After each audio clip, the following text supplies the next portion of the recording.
Channel asina mayambu amukkasu hana taramna okchari.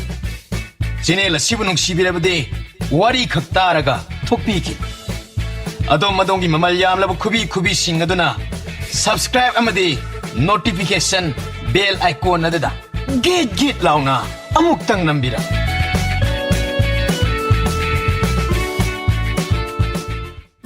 Mayambu taramna okchari. Ngasi sumayam gidamak mathang manaw na sandok na bagidamak anaw wari ema mo pudo na laksari. Babong BK Panji mayong gi khojek tagi ngasi su miyam da amuk kasi nazari. Lobira se Rajkumari gi satin.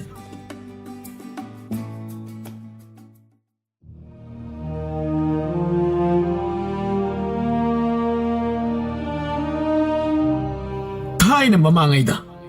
Laibak amada ningthaw ma palam. Ningthaw adagi machanapi amatang naitumpoi. Machanupa amatang yaurabadi haiduna akhang ahi kya tanaduna khurumba yaba laitin masing khangdana khoiramle. Laibakta tamlamdrabanina machanupi adudagi hena macha amata poktre. Amatang pokchabi machanupi adu yengjaraga ningthaw amasung maharani pothafam oi. Onthokna kena mauna pisak piklingay dagi makhong laibak tahandana fajaraba konunggi phitana yomlaga chaurakpini amatang pokpagi matik sakchu kuchu kumen laphu layondagi hena tanaw bi kuchuni tangna pokpadagi kalak hekpena poi haina auba konunggi mipung khudingna ngangne manai nubi kaya amana angang du lawnaba pamnaba ponaba honabada khurak khangdana lei nongmata angang ado konunggi sana thonglana puthok hande adabo matamgi matung ina uppa chatpa phamba sansadana chatpa hairaklaba phawba angang ado leibak ka tainaba phangdre sansadana salakpa matam aduna amonba phi mayam laimaida sandoktuna tharaba matung angang ado sansaba khotpa tawhalle nongmage ningthaw amasung maharani machanupi adubu ngaihaktang oirabasu lohogdaba yade maharani thoidokna ahan oibasu nate maraibakta macha amadagi hena poglanu tamlamba tai nongmagi asum chakholaktuna ngasidi Rajkumari pungkak chaurakle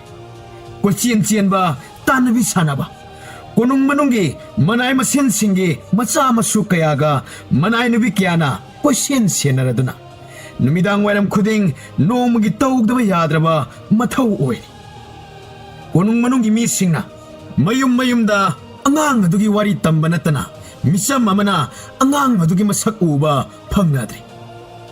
amata pokpi Rajkumari hojikti laisa mapung phajilakle kena luna tawduna konung manung aduda chen machongwa sanarakpana mapangi punsigi nungaiba kayado mahaw khangdri mana tawge ta tawhanduna mana apama posak amatang hairakpada khudakta pinaba hotnabini ningthawna machanupigi apamba khudakta phanganba maning thunganbana Rajkumari na nongmataso ningai tawnabagi tanja sophang phangde yamna kethokna nakolabso sopnagi mikup amatang oirbaso mamitki mapi tahanduna kappalaw phangde ningthaw amasung maharani naso machabu kaphanba maning thungandaba yade haina akanba yathang tawtharibani machanupi senanaba magi apam pamda mikup khuding yengsinaba manai nupi kuntramuk yamna pungning changna mathaw tawribani mana setki sage haiba pijol apama machu haibada pinabo honabin awaba thabakti natti haibabo Rajkumari na kari setki hairakpa kari sage hairakpa kadai chatki hairakpa soiba yade haidana midna soithokpa atoppa wakhandaga ngaihak pukning thinjilluba ngamnade awaba thabak ama waraba suwana tawkhibana phai haina khanabasu yauri lesabi mapung pharabi Rajkanya masagi wakhalda apha phata awaba nungaiba sawningba ikaiba kanana harauki kanana warauki loina khangle matam gi iroina na chatliba प्रकृतिगी अहोंब कयागी मरक्ता पुंगनिंग वाखल लोइन होंगलकपा ngaktani मजाइबी मसो मथोट कारकपगी हौनबी मपुंग मरै फारकपगी सिंगेल लैकादा लही सेनबगी इहुल लाक्तब नत्ते मतमना पुरकपनि कनानसु इंसिल्लोब नत्ते कनानसु थिंगबसु ngamlo मतोमदा साचबी सिंगेन लैरांगसिंग लैसा मपुंग फारकलगा खोइमुना ngang तारगा सिंगेल मासो मदो ngawjariबनि प्रकृतिगी खुसेमनि ताइबंग मपु मागी याथंगनि राजकुमारी थोइदोकना सक्सु वात्तबिनी अदबो कोनुंग मनुंगी म्युइसिंग नतना ताइबंग कनानसो असुक निंगथिरेबे माइथोंग अदो उब फंगदे मपुंग मरै फारकलबदा निंथौ महारानी मसाबु येंबगी पेन बनाइते नहान मखै योक्चबी मनाइ नुबिसिंगना ngahak tamaning tamhanba phangandana pongi chekla amagum lerakpani ngaside matamgi matung ina maning tamna koi pai pai riba nongdon gi chekla gum mapan gi harau kumai yawba panglakle ningthaugi maharani na nuksina sonjaba chenglei sana maminga masaka sanaba mak thok sanada sanani amak payawgraba mingselgi matawgum kuchu kumen pomna nal konung manunggi naha ahal phawbana mazaibe magi maithong ado mayamdagi iton tongana top top na tarabanina onthokne lamngan khre hainabo lamngan bi haina so khangme yenglu bada awat pa haibado kadai da lebage puthok pangamdabi sabani isor manaso matom da pokpage gun kayana punna lighting sinduna ayo bithakta phajaba ohelabra haibasi khanaribani निंथौ कोइरै हनबा महारानी ngasam leima मखोय अनिगी मसानपी तांगना अमता पोक्चबी मागी मसक मतौ अदुक फजबीगी वारी दो लेबाक तुगी प्रजा पुम्बना खंगनाबा सोनाबना लेबाक अदुलाना अतोप अतोप लेबाक कयासो चेंगलै सनागी मसक मतौ फजबगी वारी तादबा यावद्रे मसानपा पोकपा लेबाक की निंथौ कयाना ममौ ओइजानिंगबना लेबाक अदुदा लाकनिंगबगी पाउना लोइबा नाइद्रे निंथौ कोइरै हनबा महारानी ngasam leima मखोय अनिना थमोइदा नोंगाइबा पोंजाबा साउथोकपा पोकचे मदुदा नतना लेबाक अदुदा लेबा पखंग कयानासो मजाइबे मगे मसक सु उदना मदोम मागी थमोइदा चेंगलै सनागी सक्तम अदो लातुना थमजाबा कयानी सु उद्रिबा फजबगी सक्तम अमा वखलना सागतुना ngawnare karigumba mamit magna mazaibe magi ningthiba maithong sapham madu urabadi karam tawgani hek ubaga wantharakpa natraga ngawchat nakhiba amadi soidre phajaba uba sidi ngawdani ngai sulairo phajabada ngawnariba taibangi misna thambalni isorna mayamdagi pokhen hena awat palhendana phajabagi maithong ohen khrabadabo jagat kanagi maminna uruba mikupta ngawba tabani mazaibe magi phajaba wari tabada yengingbana uningbana khawrangbana charam kanglaba taibang jibgi thawaina laija ising khasiktang thaklabadi haina khawgangnana lenbaga chap hek manakre adunabo ningthaugi sanathong wangmanlana nongmata khong thangdoktana chalhandabana मियांगी मचिन मचिनदगी तमलकपा लिरकपा वारी खक्तना चेंगलै सनागी फजबादो वखलना सागतना फजबिगी माइथोंगदो मंगलांद उबगुम उब खक्तनी सारब कालेंगी नुंसाना तथोलबी मजाइबे मगी हक्चांगबो असाबा मदी अयाकप नुमितकी मंगांदगी कंथोकनबा निंगथौना सातिन मखल कया मचानुपीना तुपनबा थौरांग हल्ले अयुक्ता सातिन नमा नुंथिलना सातिन नमा नुमिदांग वैरमदा सातिन नमा मानदबा सातिन कयाना सिंदुना खोंकाप अमा हेक चटपदा तुप्पीबनी पिकलिंगैनी लैसाबी फरकपदगिदि निंगथौ महारानीना लेबाकी मफम कयादा उसोप वासोप मतम की थौदोक वाथोक कया चटपदा मजाइबी मसो चटके खोटके हाइबा हौरक मचानुपीनबु पामलबदि मागी अनिंगबा अपामबा नोंमता येटपा तौरक्ते मचानुपीना हारकपा अपामबा खुदिमक निंगथौ अमना करिसु अवाबा यावदना मनिंग थुंगनबा ngam ꯃꯖꯥꯏꯕꯦꯝꯒꯤ ꯁꯥꯇꯤꯟꯁꯤꯡ ꯑꯗꯨꯁꯨ ꯏꯆꯝ ꯆꯝꯕ ꯁꯥꯇꯤꯟ ꯑꯃꯠꯇ ꯅꯠꯇꯦ ꯃꯈꯜ ꯃꯈꯜꯒꯤ ꯃꯆꯨꯅ ꯇꯤꯟꯅꯔꯒ ꯁꯥꯇꯤꯟꯒꯤ ꯃꯇꯣꯟꯗ ꯁꯅꯥꯅ ꯇꯣꯞꯄꯤꯅꯤ ꯃꯈꯣꯛꯇ ꯂꯨꯄꯥꯅ ꯇꯣꯞꯄꯤ ꯃꯃꯜ ꯌꯥꯝꯂꯕ ꯑꯔꯪ ꯑꯔꯥꯛ ꯀꯌꯥꯅ ꯁꯦꯝ ꯁꯥꯔꯕ ꯁꯥꯇꯤꯟ ꯉꯥꯛꯇꯅꯤ ꯁꯥꯇꯤꯟꯁꯤꯡ ꯑꯗꯨꯒꯤ ꯃꯅꯨꯡꯗ ꯃꯖꯥꯏꯕꯦꯝꯅ ꯌꯥꯝꯅ ꯄꯥꯝꯖꯕ ꯄꯥꯝꯃꯨꯖꯅ ꯊꯝꯖꯕ ꯁꯥꯇꯤꯟ ꯑꯃꯈꯛꯇꯤ ꯑꯃꯨꯛꯇꯁꯨ ꯎꯞꯇꯅ ꯊꯝꯖꯤꯟꯖꯔꯤ ꯃꯅꯥꯏꯁꯤꯡꯅꯁꯨ ꯁꯥꯇꯤꯟ ꯑꯗꯨꯕꯨ ꯇꯨꯞꯄꯨ ꯀꯔꯤꯒꯤ ꯇꯨꯞꯇ꯭ꯔꯤꯕꯅꯣ ꯍꯥꯏꯅ ꯍꯪꯕ ꯈꯣꯠꯄ ꯇꯧꯔꯨꯗꯦ ꯑꯗꯨꯕꯨ ꯃꯅꯥꯏ ꯅꯨꯄꯤꯁꯤꯡꯅ ꯈꯪꯉꯤ ꯆꯦꯡꯂꯩ ꯁꯅꯥꯅ ꯊꯋꯥꯏꯃꯛꯅꯤ ꯈꯟꯖꯕ ꯁꯥꯇꯤꯟ ꯑꯃ ꯌꯥꯝꯅ ꯆꯦꯛꯁꯤꯟꯅ ꯊꯝꯖꯩ ꯍꯥꯏꯕꯁꯨ ꯃꯈꯜ ꯀꯌꯥꯒꯤ ꯁꯥꯇꯤꯟ ꯑꯗꯨꯕꯨ ꯇꯨꯞꯄꯗ ꯑꯁꯤꯃꯗꯤ ꯔꯥꯖꯀꯨꯃꯥꯔꯤꯒ ꯆꯥꯟꯅꯗꯦ ꯄꯛꯆꯗꯦ ꯍꯥꯏꯕ ꯑꯃꯠꯇ ꯂꯩꯇꯦ ꯂꯣꯏꯅꯃꯛ ꯂꯝ ꯉꯥꯟꯕ ꯀꯨꯆꯨ ꯉꯧꯊꯣꯛꯍꯟꯕ ꯉꯥꯛꯇꯅꯤ ꯐꯖꯕꯤꯅ ꯁꯦꯠ ꯆꯥꯕꯗꯤ ꯏꯄꯛꯇ ꯄꯛꯆꯩ ꯍꯥꯏꯕꯗꯨꯅꯤ ꯊꯥꯏꯅꯒꯤ ꯃꯇꯝ ꯑꯗꯨꯗ ꯌꯣꯟ ꯃꯈꯣꯛ ꯄꯥꯟꯕꯁꯨ ꯅꯠꯇꯦ ꯁꯨꯞꯅꯒꯤ ꯋꯥ ꯈꯛꯇꯅ ꯃꯣꯜꯂꯕ ꯐꯤꯇꯅ ꯁꯦꯝꯕ ꯁꯥꯇꯤꯟꯁꯤꯡꯅꯤ ꯃꯈꯣꯛ ꯑꯃꯁꯨꯡ ꯃꯇꯣꯟꯒꯤ ꯁꯔꯨꯛꯇ ꯁꯅꯥꯅ ꯑꯃꯗꯤ ꯂꯨꯄꯥꯅ ꯑꯣꯏꯕ ꯈꯛꯇꯅꯤ ꯃꯖꯥꯏꯕꯦꯝꯅ ꯁꯥꯇꯤꯟ ꯇꯨꯞꯂꯒ ꯆꯠꯄ ꯂꯦꯞꯄꯒꯤ ꯃꯐꯖꯗꯤ ꯁꯅꯥꯒꯤ ꯃꯊꯛꯇ ꯇꯝꯐꯥ ꯊꯤꯟꯕꯅꯤ ꯃꯇꯝꯗꯨꯒꯤ ꯊꯥꯏꯅꯒꯤ ꯅꯤꯡꯊꯧ ꯄꯥꯜꯂꯤꯉꯩꯗ ꯆꯍꯤ ꯑꯃꯒꯤ ꯂꯧꯔꯣꯛ ꯄꯟꯊꯥ ꯂꯣꯏꯔꯛꯄꯗ ꯂꯩꯕꯥꯛꯀꯤ ꯅꯤꯡꯊꯧꯅ ꯃꯅꯥꯏ ꯃꯁꯦꯜ ꯀꯌꯥꯒ ꯁꯥꯃꯤ ꯂꯥꯟꯃꯤꯁꯤꯡꯒ ꯂꯣꯏꯅꯅ ꯂꯩꯕꯥꯛꯀꯤ ꯀꯔꯝꯕ ꯃꯐꯝꯗ ꯂꯧ ꯄꯥꯟꯗꯕ ꯏꯀꯪ ꯊꯣꯛꯄ ꯏꯁꯤꯡ ꯆꯥꯎꯕ ꯍꯥꯏꯕꯅꯆꯤꯡꯕ ꯀꯌా ꯑꯃ ꯌꯦꯡꯁꯤꯟꯕꯒꯤ ꯃꯊꯧ ꯑꯃ ꯁꯣꯏꯗꯅ ꯇꯧꯗ꯭ꯔꯕ ꯌꯥꯗ꯭ꯔꯕ ꯊꯕꯛ ꯑꯃ ꯑꯣꯏꯔꯝꯃꯤ ꯅꯤꯡꯊꯧ ꯃꯁꯥꯃꯛꯅ ꯃꯍꯩ ꯃꯔꯣꯡ ꯄꯥꯜꯂꯤ ꯄꯥꯟꯗꯦ ꯈꯪꯅ ꯂꯝꯗꯝ ꯑꯗꯨꯗ ꯆꯥꯅꯅꯕ ꯑꯣꯛꯅꯕ ꯐꯧ ꯆꯦꯡ ꯄꯤꯕꯒꯤ ꯊꯕꯛ ꯍꯦꯛ ꯇꯧꯏ ꯀꯨꯝꯁꯤ ꯆꯍꯤꯒꯤ ꯅꯤꯡꯊꯧ ꯃꯁꯥꯃꯛꯅ ꯈꯣꯡꯂꯦꯡꯗꯅ ꯆꯠꯀꯗꯕ ꯅꯨꯃꯤꯠꯁꯨ ꯌꯥꯝꯁꯤꯜꯂꯛꯇ꯭ꯔꯦ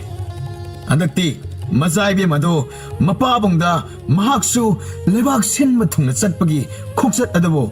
ꯌꯥꯎꯒꯦ ꯍꯥꯏꯅ ꯍꯪꯒꯠꯆꯔꯦ ꯅꯤꯡꯊꯧꯅꯁꯨ ꯀꯔꯤꯁꯨ ꯈꯟꯖꯥꯅꯕ ꯌꯥꯎꯗꯅ ꯍꯔꯥꯎꯅ ꯌꯥꯕꯤꯔꯛꯂꯦ ꯃꯖꯥꯏꯕꯦꯝꯁꯨ ꯅꯤꯡꯊꯧꯅ ꯃꯐꯝ ꯈꯨꯗꯤꯡ ꯆꯠꯇꯨꯅ प्रजागे अवाट अपा यंगसिनबदा यावगदौरि हाइना कोनुंग मनुंग वा लाउख्रे मी अमदगी मी अमदा मचिन अमदगी मचिन अमदा पौथांग लाउबगुम लेबाक पुंबा सरासना पाउ फंगनख्रे निंगथौ मजाइबी मसक फजबी चेंगलई सना इनिंगथौ लोइनना लेबाकी काचिन कुया थुंगना सतपदा यावगनि ताबदा लेबाक पाखंग कयादे तुम साब संगनादे मसक अदो अमुक्तंग येहौवा फंगनबा सेम सादना नुमित अदबो खौरांग नंगाइनख्रे मसी अयुक पुंगलांग लांगनदना चटनबगी थौरांग तौनाख्रे मजाइबी मसो अमुक्तम पुंसिदा सेत्रिबा फिजोन सेचिन चासिल्लम मनाइन पिक्याना कदाइदा करी सोरिबा करी वाटलिबा हंजिन हंजिन येंगनारे अयुक अंगनबदगी हौना मियामना थोक कदोम माइकैदा हाना सत्कदौरी हलकपदा कदोमदगी हलकबा हाइना मिखुप नाहम सिंगदना लैनारे ngasi asina punsigi khwaidagi ihan hana rajkumari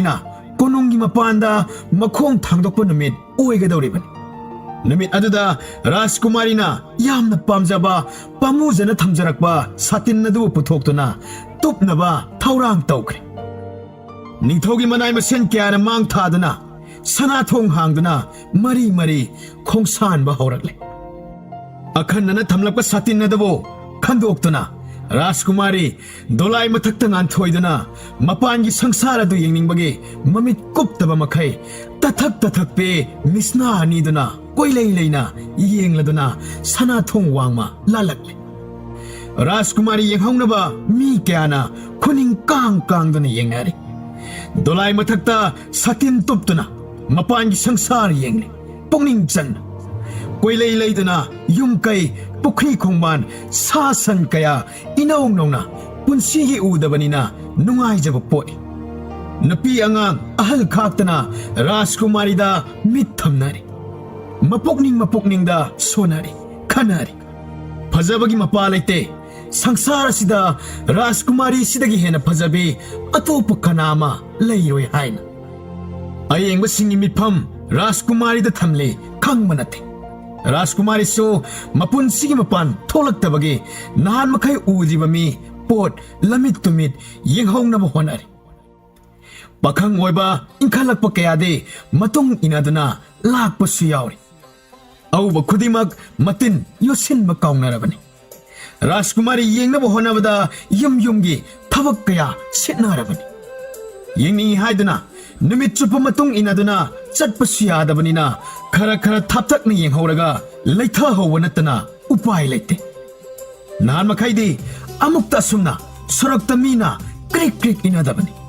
ꯉꯁꯤꯒꯤ ꯅꯤꯡꯊꯧꯒꯤ ꯈꯣꯡꯆꯠ ꯑꯁꯤꯗꯤ ꯔꯥꯖꯀꯨꯃꯥꯔꯤ ꯌꯥꯎꯅ ꯆꯠꯄꯅꯤꯅ ꯑꯁꯨꯝꯅ ꯅꯤꯡꯊꯧꯅ ꯆꯍꯤꯒꯤ ꯁꯣꯏꯕ ꯂꯩꯇꯅ ꯂꯩꯕꯥꯛ ꯁꯤꯟꯕ ꯊꯨꯡꯅ ꯆꯠꯄ ꯑꯁꯤ ꯅꯨꯃꯤꯠ ꯀꯌꯥꯅꯤ ꯆꯪꯂꯤꯕꯅꯤ꯫ ꯅꯤꯡꯊꯧꯒꯤ ꯄꯟꯐꯝ ꯊꯨꯡꯐꯝ ꯀꯌꯥ ꯑꯃ ꯆꯍꯤ ꯀꯌꯥꯒꯤ ꯃꯃꯥꯡꯗꯒꯤ ꯁꯦꯝꯗꯨꯅ ꯊꯝꯈ꯭ꯔꯕꯅꯤ꯫ ꯅꯤꯡꯊꯧ ꯂꯦꯡꯂꯛꯀꯅꯤ ꯍꯥꯏꯗꯅ ꯃꯅꯥꯏ ꯀꯌꯥꯅ ꯃꯐꯝ ꯃꯐꯝꯗ ꯃꯊꯧ ꯇꯧꯔꯤꯕꯁꯤꯡꯅ ꯉꯥꯏꯗꯨꯅ ꯂꯩꯅꯈ꯭ꯔꯕꯅꯤ꯫ ꯔꯥꯖꯀꯨꯃꯥꯔꯤ ꯎꯕꯗ ꯂꯩꯔꯝꯕ ꯃꯅꯥꯏꯁꯤꯡ ꯃꯐꯝꯗꯨꯒꯤ ꯑꯅꯛꯄ ꯃꯐꯝꯗ ꯂꯩꯕ ꯄꯥꯈꯪ ꯂꯩꯁꯥ ꯑꯍꯟ ꯑꯉꯥꯡ ꯂꯣꯏꯅꯃꯛ ꯆꯦꯡꯂꯩ ꯁꯅꯥꯒꯤ ꯃꯁꯛꯇ ꯉꯥꯎꯅꯔꯤ꯫ ꯔꯥꯖꯀꯨꯃꯥꯔꯤꯅ ꯃꯥꯒꯤ ꯈ꯭ꯋꯥꯏꯗꯒꯤ ꯆꯥꯅꯕ ꯄꯛꯆꯕ ꯁꯥꯇꯤꯟ ꯑꯗꯨꯃꯛ ꯇꯨꯞꯂꯒ ꯃꯅꯥꯛ ꯅꯛꯄ ꯑꯗꯨꯋꯥꯏꯗ ꯃꯅꯥꯏ ꯅꯨꯄꯤ ꯀꯌꯥꯒ ꯀꯣꯏꯁꯤꯟꯗꯨꯅ ꯂꯥꯛꯄ ꯑꯗꯨꯕꯨ ꯎꯕ ꯅꯨꯄꯤ ꯈꯨꯗꯤꯡꯅ ꯁꯥꯇꯤꯟ ꯑꯗꯨꯕꯨ ꯎꯝꯅꯤꯡꯕꯅ ꯂꯣꯏꯕꯅꯤ꯫ ꯔꯥꯖꯀꯨꯃꯥꯔꯤꯒꯤ ꯍꯥꯟꯅ ꯃꯁꯛ ꯃꯇꯧ ꯋꯥꯠꯇꯕꯅꯤ꯫ ꯁꯥꯇꯤꯟ ꯑꯗꯨꯒꯤ ꯃꯆꯨꯗꯨꯅ ꯑꯃꯨꯛꯀ ꯍꯦꯟꯅ ꯅꯤꯡꯊꯤꯖꯕ ꯍꯦꯟꯒꯠꯍꯜꯂꯤ꯫ ꯔꯥꯖꯀꯨꯃꯥꯔꯤꯅ ꯁꯥꯇꯤꯟ ꯇꯨꯞꯄꯗ ꯄꯛꯆꯕ ꯑꯗꯨꯒꯨꯝꯅ ꯃꯈꯣꯏꯁꯨ ꯐꯖꯒꯗꯕꯣꯏ ꯅꯤꯡꯗꯨꯅ ꯁꯥꯇꯤꯟ ꯑꯗꯨꯕꯨ ꯉꯥꯎꯅꯔꯤ꯫ ꯃꯊꯪ ꯈꯨꯡꯒꯪ ꯆꯠꯂꯛꯄꯅ ꯆꯤꯡꯌꯥꯒꯤ ꯈꯨꯡꯒꯪ ꯑꯣꯏꯅ ꯂꯩꯕ ꯎꯃꯪꯒꯤ ꯈꯔ ꯅꯛꯂꯞꯅ ꯂꯩꯕ ꯈꯨꯜ ꯑꯗꯨ ꯌꯧꯁꯤꯜꯂꯛꯂꯦ꯫ ꯄꯣꯏꯅꯨ ꯊꯥ ꯂꯧꯔꯣꯛ ꯊꯥ ꯂꯣꯏꯔꯛꯄ ꯑꯁꯤꯠ ꯑꯋꯥꯟ ꯊꯥ ꯃꯇꯝꯅꯤ꯫ ꯅꯨꯡꯁꯤꯠꯅ ꯀꯟꯅ ꯁꯤꯠꯄ ꯃꯇꯝ ꯑꯣꯏꯔꯤꯕꯅꯤ꯫ ꯆꯤꯡꯌꯥꯒꯤ ꯎꯃꯪ ꯋꯥꯃꯪꯗꯅ ꯅꯨꯡꯁꯤꯠ ꯁꯤꯠꯄꯒꯤ ꯆꯥꯡ ꯌꯥꯝꯅ ꯍꯦꯜꯂꯤ꯫ ꯅꯨꯡꯁꯤꯠ ꯁꯤꯠꯂꯕꯁꯨ ꯃꯖꯥꯏꯕꯦꯝꯒꯤ ꯁꯥꯇꯤꯟ ꯈꯟꯕ ꯇꯣꯛꯄꯗꯤ ꯅꯠꯇꯦ꯫ ꯁꯥꯇꯤꯟ ꯑꯗꯨ ꯃꯅꯥꯏ ꯅꯨꯄꯤꯁꯤꯡ ꯑꯗꯨꯅ ꯁꯤꯟꯅꯗꯨꯅ ꯄꯥꯏꯅꯔꯤ꯫ ꯅꯨꯡꯁꯤꯠ ꯁꯤꯠꯄ ꯇꯣꯛꯈ꯭ꯔꯕꯅ ꯈꯔ ꯐꯔꯦ꯫ ꯅꯨꯡꯁꯤꯠ ꯃꯔꯛ ꯑꯗꯨꯗ ꯁꯥꯇꯤꯟ ꯑꯗꯨꯕꯨ ꯌꯥꯝꯅ ꯀꯨꯏꯅ ꯄꯥꯏꯕ ꯉꯝꯂꯛꯇ꯭ꯔꯦ꯫ ꯅꯨꯃꯤꯠ ꯇꯥꯔꯝꯗꯥꯏꯗꯤ ꯑꯏꯪ ꯑꯁꯥ ꯅꯨꯡꯁꯤꯠ ꯆꯞ ꯂꯦꯞꯄꯤꯅꯤ꯫ ꯃꯇꯝ ꯑꯗꯨꯗ ꯃꯅꯥꯏꯁꯤꯡꯒꯤ ꯑꯋꯥꯕ ꯀꯣꯛꯆꯔꯦ꯫ ꯊꯥꯕꯜ ꯐꯔꯕ ꯅꯨꯃꯤꯗꯥꯡ ꯀꯌꯥꯗꯅ ꯔꯥꯖꯀꯨꯃꯥꯔꯤꯒꯤ ꯈ꯭ꯋꯥꯏꯗꯒꯤ ꯄꯥꯝꯖꯕ ꯅꯨꯡꯉꯥꯏꯕ ꯑꯣꯏꯖꯩ꯫ ꯃꯈꯜ ꯃꯈꯥꯒꯤ ꯆꯤꯡꯌꯥꯒꯤ ꯂꯩꯁꯨꯒꯤ ꯃꯅꯝꯅ ꯃꯤꯄꯨꯝ ꯈꯨꯗꯤꯡ ꯄꯨꯛꯅꯤꯡ ꯃꯀꯥ ꯂꯥꯝꯖꯕꯅꯤ꯫ ꯍꯩꯅꯝ ꯂꯩꯅꯝꯒꯤ ꯃꯅꯝꯗ ꯑꯌꯨꯛꯅ ꯍꯦꯟꯅ ꯄꯨꯛꯅꯤꯡ ꯃꯔꯥꯡ ꯍꯧꯕꯗꯤ ꯁꯥꯕꯤ ꯁꯥꯅꯧꯁꯤꯡꯅ ꯈꯔ ꯑꯃ ꯍꯦꯜꯂꯤ꯫ ꯔꯥꯖꯀꯨꯃꯥꯔꯤꯁꯨ ꯑꯗꯨ ꯃꯉꯥꯏ꯫ ꯃꯇꯝ ꯃꯥꯅ ꯄꯨꯔꯛꯄ ꯃꯤꯑꯣꯏꯕꯒꯤ ꯋꯥꯈꯜ ꯑꯍꯣꯡꯕ ꯄꯨꯔꯛꯄ ꯉꯥꯛꯇꯅꯤ꯫ ꯏꯁꯣꯔ ꯃꯥꯅ ꯃꯥꯒꯤ ꯆꯍꯤ ꯃꯇꯥꯡꯒꯤ ꯆꯥꯅꯤꯡ ꯊꯛꯅꯤꯡꯕ ꯀꯣꯏꯅꯤꯡ ꯂꯥꯡꯅꯤꯡꯕ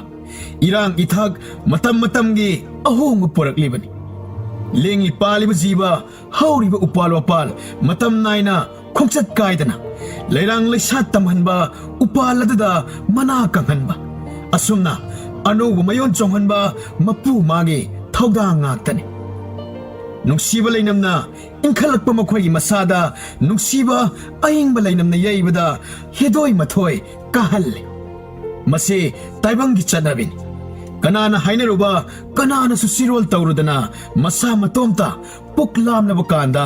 ꯑꯔꯥꯝꯕ ꯐꯥꯎꯔꯛꯄꯒꯨꯝ ꯑꯗꯨꯃꯛ ꯐꯥꯎꯖꯔꯛꯄ ꯏꯊꯤꯜꯅꯤ꯫ ꯂꯝꯕꯤꯒꯤ ꯅꯥꯀꯜꯗ ꯌꯦꯡꯍꯧꯕ ꯄꯥꯈꯪ ꯅꯍꯥ ꯄꯥꯈꯪ ꯁꯥꯔꯤ ꯃꯗꯨ ꯅꯠꯇꯅ ꯅꯨꯄꯥ ꯍꯥꯏꯕ ꯖꯥꯠ ꯈꯨꯗꯤꯡꯃꯛ ꯔꯥꯖꯀꯨꯃꯥꯔꯤꯗ ꯃꯤꯇꯥꯗꯕ ꯌꯥꯎꯍꯧꯗꯦ꯫ ꯃꯁꯤꯡ ꯌꯥꯝꯂꯕ ꯃꯤꯠꯌꯦꯡ ꯀꯌꯥꯅ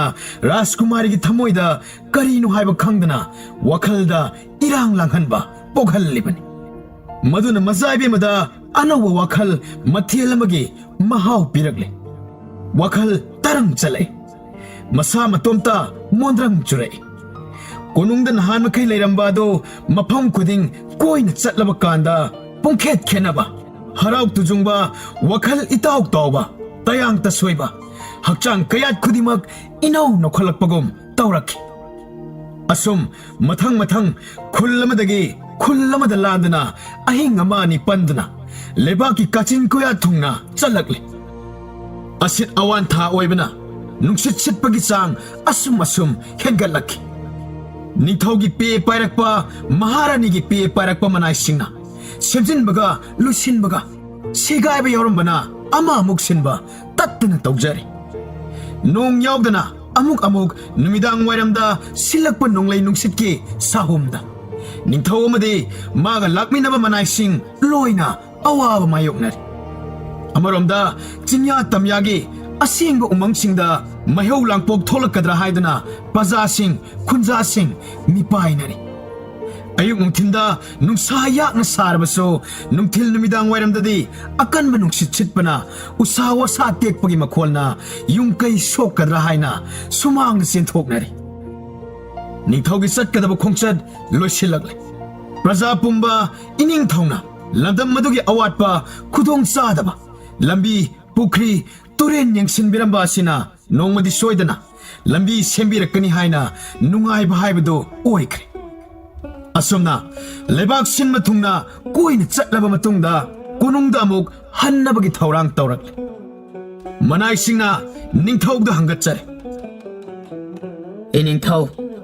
ꯑꯌꯨꯛ ꯅꯨꯡꯊꯤꯜꯒꯤ ꯃꯇꯝ ꯑꯁꯤꯗ ꯂꯦꯞꯇꯅ ꯆꯠꯂꯕꯁꯨ ꯃꯐꯝ ꯈꯨꯗꯣꯡ ꯆꯥꯕ ꯌꯦꯡꯅꯕ ꯑꯍꯤꯡ ꯌꯥꯔꯦꯛꯅꯕ ꯃꯔꯝꯗꯤ ꯅꯨꯡꯁꯤꯠꯅ ꯀꯥ ꯍꯦꯟꯅ ꯁꯤꯠꯄꯅꯤꯅ ꯑꯉꯝ ꯑꯊꯧꯅ ꯄꯦ ꯈꯜꯂꯤꯕꯁꯤꯡ ꯁꯦꯟꯅꯕꯗ ꯑꯋꯥꯕ ꯑꯣꯏꯔꯕꯅꯤ ꯏꯅꯤꯡꯊꯧ ꯃꯗꯨꯒꯤ ꯃꯊꯛꯇ ꯔꯥꯖꯀꯨꯃꯥꯔꯤꯒꯤ ꯁꯥꯇꯤꯟ ꯑꯁꯤꯅ ꯑꯃꯨꯛꯀ ꯍꯦꯟꯅ ꯈꯨꯗꯣꯡ ꯆꯥꯗꯕ ꯑꯣꯏꯔꯦ ꯏꯅꯤꯡꯊꯧ ꯑꯁꯨꯝꯅ ꯅꯤꯡꯊꯧꯅ ꯃꯥꯒꯤ ꯃꯅꯥꯏ ꯃꯁꯦꯜꯁꯤꯡꯒ ꯂꯥꯛꯄꯅ ꯎꯃꯪ ꯋꯥꯃꯪ ꯆꯤꯡꯌꯥꯒ ꯐꯅ ꯌꯥꯝꯅ ꯂꯥꯞꯊꯣꯛꯅꯔꯛꯂꯦ ꯀꯣꯅꯨꯡ ꯌꯧꯒꯗꯕ ꯇꯪꯈꯥꯏꯃꯨꯛꯇ ꯉꯥꯏꯔꯛꯂꯦ ꯑꯗꯨꯕꯨ ꯅꯨꯡꯁꯤꯠꯇꯤ ꯍꯦꯟꯅ ꯀꯟꯁꯤꯜꯂꯛꯂꯦ ꯅꯨꯡꯁꯤꯠꯀ ꯃꯥꯌꯣꯛꯅꯕꯒꯤ ꯑꯋꯥꯕ ꯅꯠꯇꯅ ꯃꯅꯥꯏꯁꯤꯡ ꯑꯗꯨꯅ ꯊꯣꯏꯗꯣꯛꯄ ꯅꯤꯡꯊꯧꯒꯤ ꯁꯣꯏꯗ ꯉꯥꯝꯗꯅꯕ ꯍꯣꯠꯅꯕꯒꯤ ꯑꯋꯥꯕꯁꯤꯡ ꯀꯔꯤꯁꯨ ꯃꯥꯌꯣꯛꯅꯗꯦ ꯍꯥꯏꯕ ꯇꯥꯏ ꯅꯨꯡꯊꯤꯜ ꯃꯇꯝ ꯑꯣꯏꯔꯕꯁꯨ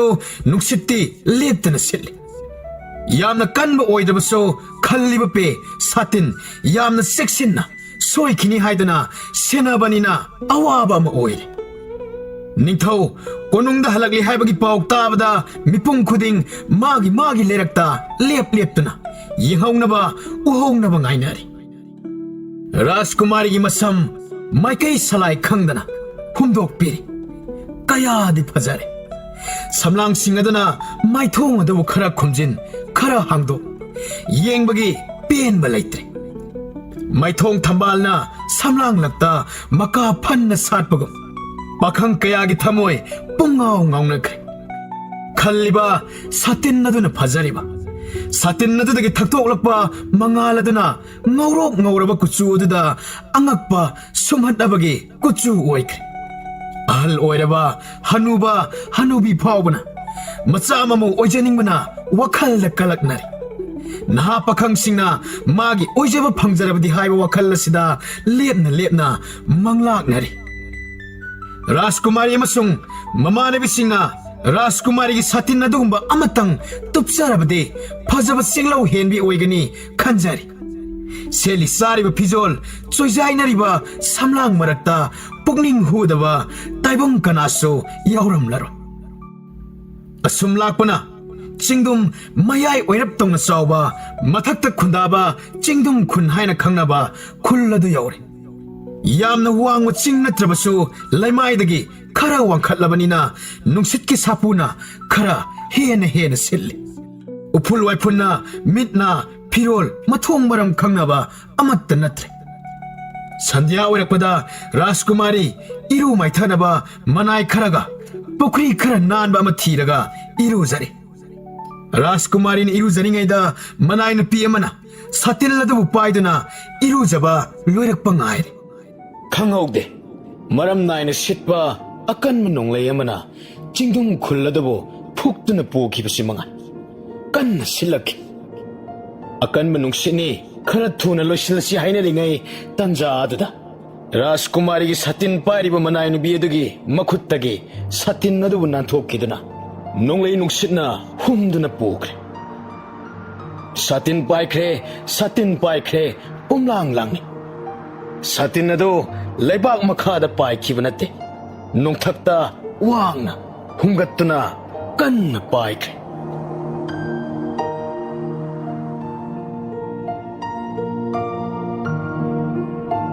मयाम कोयेंग येंगी सातिन हाइना लाउना उपाय करिसु लेते 라스쿠마리수 사틴나두나 왕는 농탁다 농레이 농시나 훔두나 뿌리바도 우레 닝통만아이 마하라니수 마밋막나 사틸라두부 농탁다 빠이키바도 우람미 만아이 마실카라 사골 똥두나 사틸라두기 마이카이 땀나 따나그리 양라부 농시키 사훔무드나 사틸라두부 우나 땅그리 까다이 따나 빠이키바 까다이다 따크리바 하이브도 오호바 미싱나 마망빵나 빠이크레 마시 각다니 하이나리바 누밋 따신크레 사뜬기 머리 무콩 캉다나 마하이 우락와락 아송어 목송 마락다 사틴 티브다 아와바 오이나크레 닝통나 사틴 마무기 빠워도 레박 신나 통나 강한드나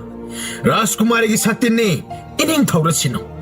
mana pigini haina pokthang pikhinaba yathang tawrak satin natai ga manadaba top topa sana lupa topa satin satilado ining thogda katlarabade mana mathum pigani lauthok hankre satin ma khibadagi Raskumari mathoi inung nuaitana maithong maka lamdana konungda halakle konung manung pumba Raskumari gi satin gidamakta yamna nungainadre Numit mga taruk hogjin kre satin purapagi pao amatta siyoraktre harauk tayam nuk kheduna momont tokjarama Raskumari nok pakhotpa hainingba harauba udre masagi mataudu uraga ningtho amasung maharani yamna nungaitre ningthogi paujil tabadage mipung khuding satin thibada angakpa oinare uthak wathakta aswangba uwa marakta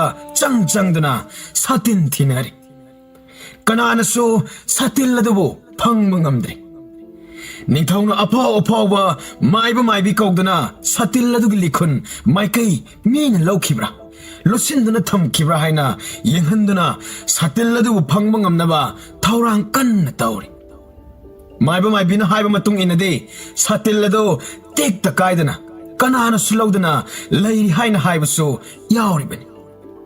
akan manonglai nungsina humduna pukhibadagi yamna thapna paidana chatkhiba oiramgani haina angam mathoksingna khane magi uwa yumthakta panabra komda tabra haina ningthogi mana launaba thiba lepnadi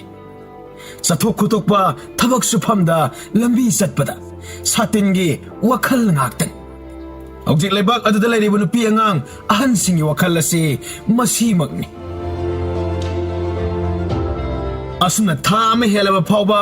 Raskumari gi satin phangba kahuwa laitre Raskumari gi masa nongmage asum soksilai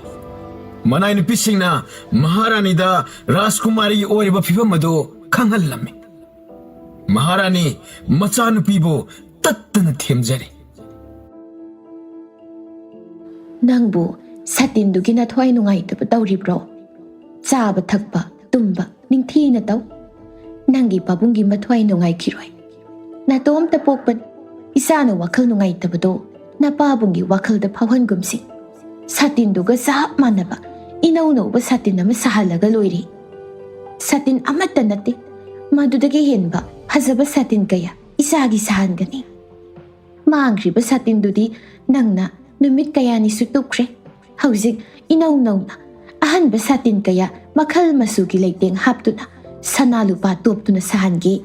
hanagum haraw tayamna nokhe duna manay ni bisinga loinaw nasado gihing batayamna soksenkre adok phazaba isagi kusu kumen samle isagi matawdo nama isu yamna nungaiti napabungna amuk kahena mathamoy soksilabani Nangi satindu nung masoidana sida laire haina purakini leibak asida isagi satin tekda kaidana lairi ba maphamdo khangdabagi tawbani kanana sulaubonate satindu hek phangbaga konungda soidana katlagani mana mathumsu sauna pigani leibak asida leiba miyoi amatana isagi satin lotsingadaba leite Mamana phana haijarabaso chenglei sanado kari wakhalagino khangde satilladagi wakhando kaukthok khallabaso kauba ngamdre Hoy ima ꯑꯩ ꯁꯥꯇꯤꯟꯗꯨꯒꯤ ꯋꯥꯈꯜꯗ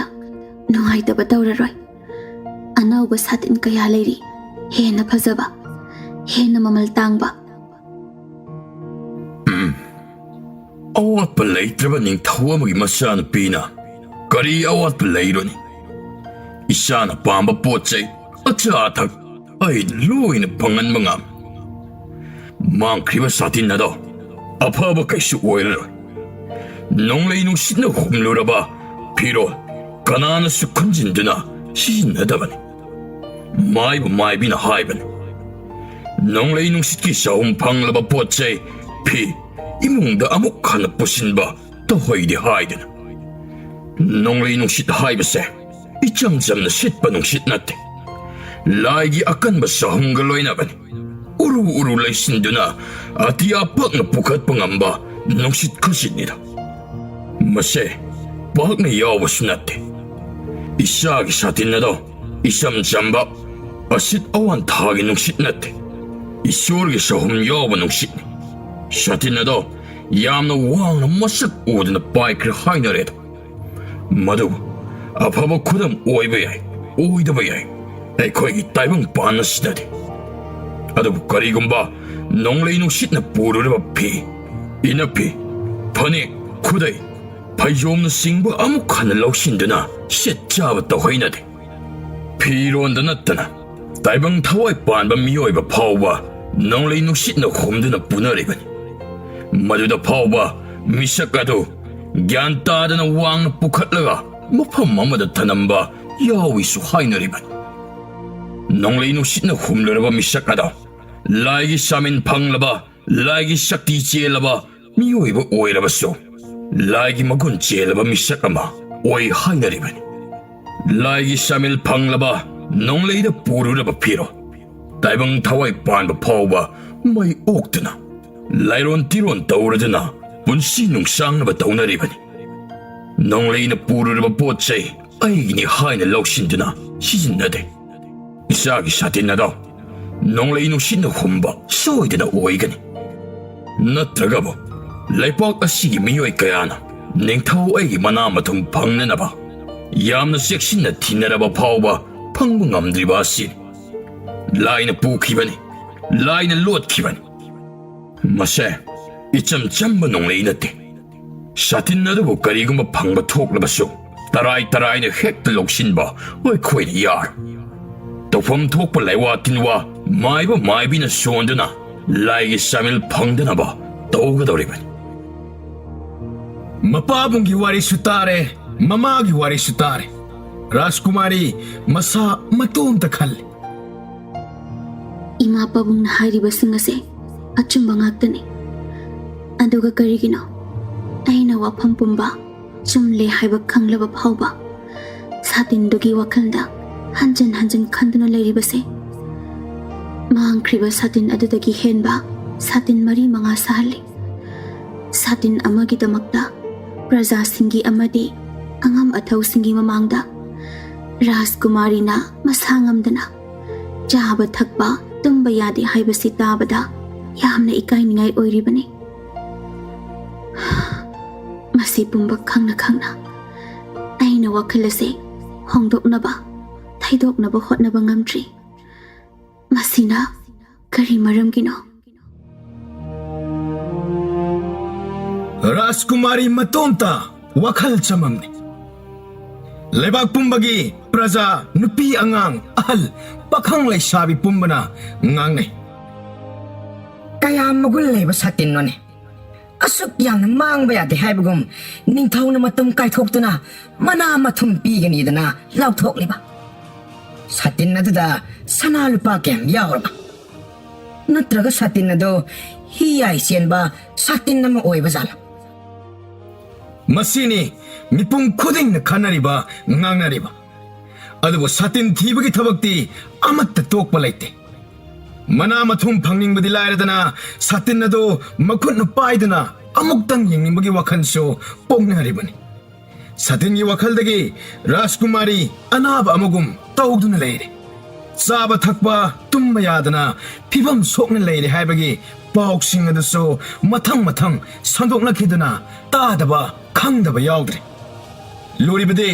ꯁꯥꯇꯤꯟ ꯑꯗꯨ ꯂꯩꯕꯥꯛ ꯑꯗꯨꯗ ꯂꯩꯕ ꯃꯐꯝ ꯑꯃꯗ ꯂꯩꯇ꯭ꯔꯦ ꯍꯥꯏꯕꯁꯤ ꯃꯤꯌꯥꯝꯅ ꯁꯥꯈꯤꯅꯤ ꯁꯥꯇꯤꯟ ꯑꯗꯨ ꯌꯥꯝꯅ ꯄꯤꯛꯄ ꯃꯤꯅ ꯄꯥꯛ ꯎꯕ ꯉꯝꯗꯕ ꯄꯣꯠꯁꯨ ꯅꯠꯇꯦ ꯏꯄꯥꯛ ꯄꯥꯛꯅ ꯁꯟꯗꯣꯛꯇꯨꯅ ꯃꯆꯨ ꯃꯃꯦꯟ ꯊꯣꯛꯅ ꯍꯦꯛꯇ ꯂꯥꯏꯅ ꯎꯕ ꯉꯝꯕ ꯄꯣꯠꯅꯤ ꯅꯣꯡꯂꯩ ꯅꯨꯡꯁꯤꯠꯅ ꯍꯨꯝꯗꯨꯅ ꯄꯨꯈꯤꯕꯗꯒꯤ ꯑꯗꯨꯝ ꯂꯩꯃꯥꯏꯗ ꯇꯥꯔꯛꯇꯅ ꯀꯣꯏꯄꯥꯏ ꯄꯥꯏꯗꯨꯅ ꯂꯩꯈ꯭ꯔꯕꯗꯤ ꯈꯪꯗ꯭ꯔꯦ ꯃꯇꯝ ꯀꯨꯏꯁꯤꯜꯂꯛꯂꯦ ꯁꯥꯇꯤꯟꯒꯤ ꯋꯥꯔꯤ ꯇꯞꯅ ꯇꯞꯅ ꯀꯥꯎꯅꯈ꯭ꯔꯦ ꯁꯥꯇꯤꯟ ꯊꯤꯕꯒꯤ ꯊꯕꯛ ꯄꯟꯅꯈꯤꯗ꯭ꯔꯦ ꯃꯍꯩ ꯁꯥꯇꯤꯟꯒꯤ ꯋꯥꯔꯤ ꯁꯥꯟꯅꯈꯤꯗ꯭ꯔꯦ ꯁꯣꯝꯗ ꯃꯖꯥꯏꯕꯦꯝꯃꯗꯤ ꯅꯣꯡꯃ ꯅꯣꯡꯃꯒꯤ ꯃꯁꯥ ꯁꯣꯛꯆꯤꯜꯂꯛꯄ ꯍꯦꯟꯖꯤꯜꯂꯛꯂꯤ ꯔꯥꯖꯀꯨꯃꯥꯔꯤꯒꯤ ꯃꯁꯥ ꯁꯣꯛꯆꯤꯜꯂꯦ ꯍꯥꯏꯕꯁꯤ ꯀꯣꯅꯨꯡ ꯃꯅꯨꯡ ꯅꯠꯇꯅ ꯃꯄꯥꯟꯒꯤ ꯃꯤꯁꯤꯡꯅ ꯀꯔꯤꯃꯠꯇ ꯈꯪꯅꯗꯦ ꯃꯔꯝꯗꯤ ꯀꯣꯅꯨꯡ ꯃꯅꯨꯡꯒꯤ ꯔꯥꯖꯀꯨꯃꯥꯔꯤ ꯍꯧꯖꯤꯛ ꯑꯣꯏꯔꯤꯕ ꯐꯤꯕꯝꯒꯤ ꯃꯔꯝꯗ ꯆꯤꯟ ꯀꯥꯡꯊꯣꯛꯅꯍꯟꯗ꯭ꯔꯦ ꯅꯤꯡꯊꯧ ꯃꯍꯥꯔꯥꯅꯤꯅ ꯍꯣꯠꯅꯕ ꯌꯥꯕ ꯊꯦꯝꯕ ꯌꯥꯕ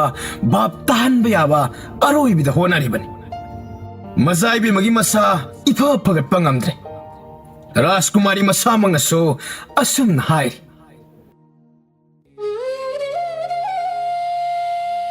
ꯀꯔꯤꯒꯤꯅꯣ ꯈꯪꯗꯦ ꯁꯥꯇꯤꯟ ꯑꯃꯒꯤꯗꯃꯛꯇ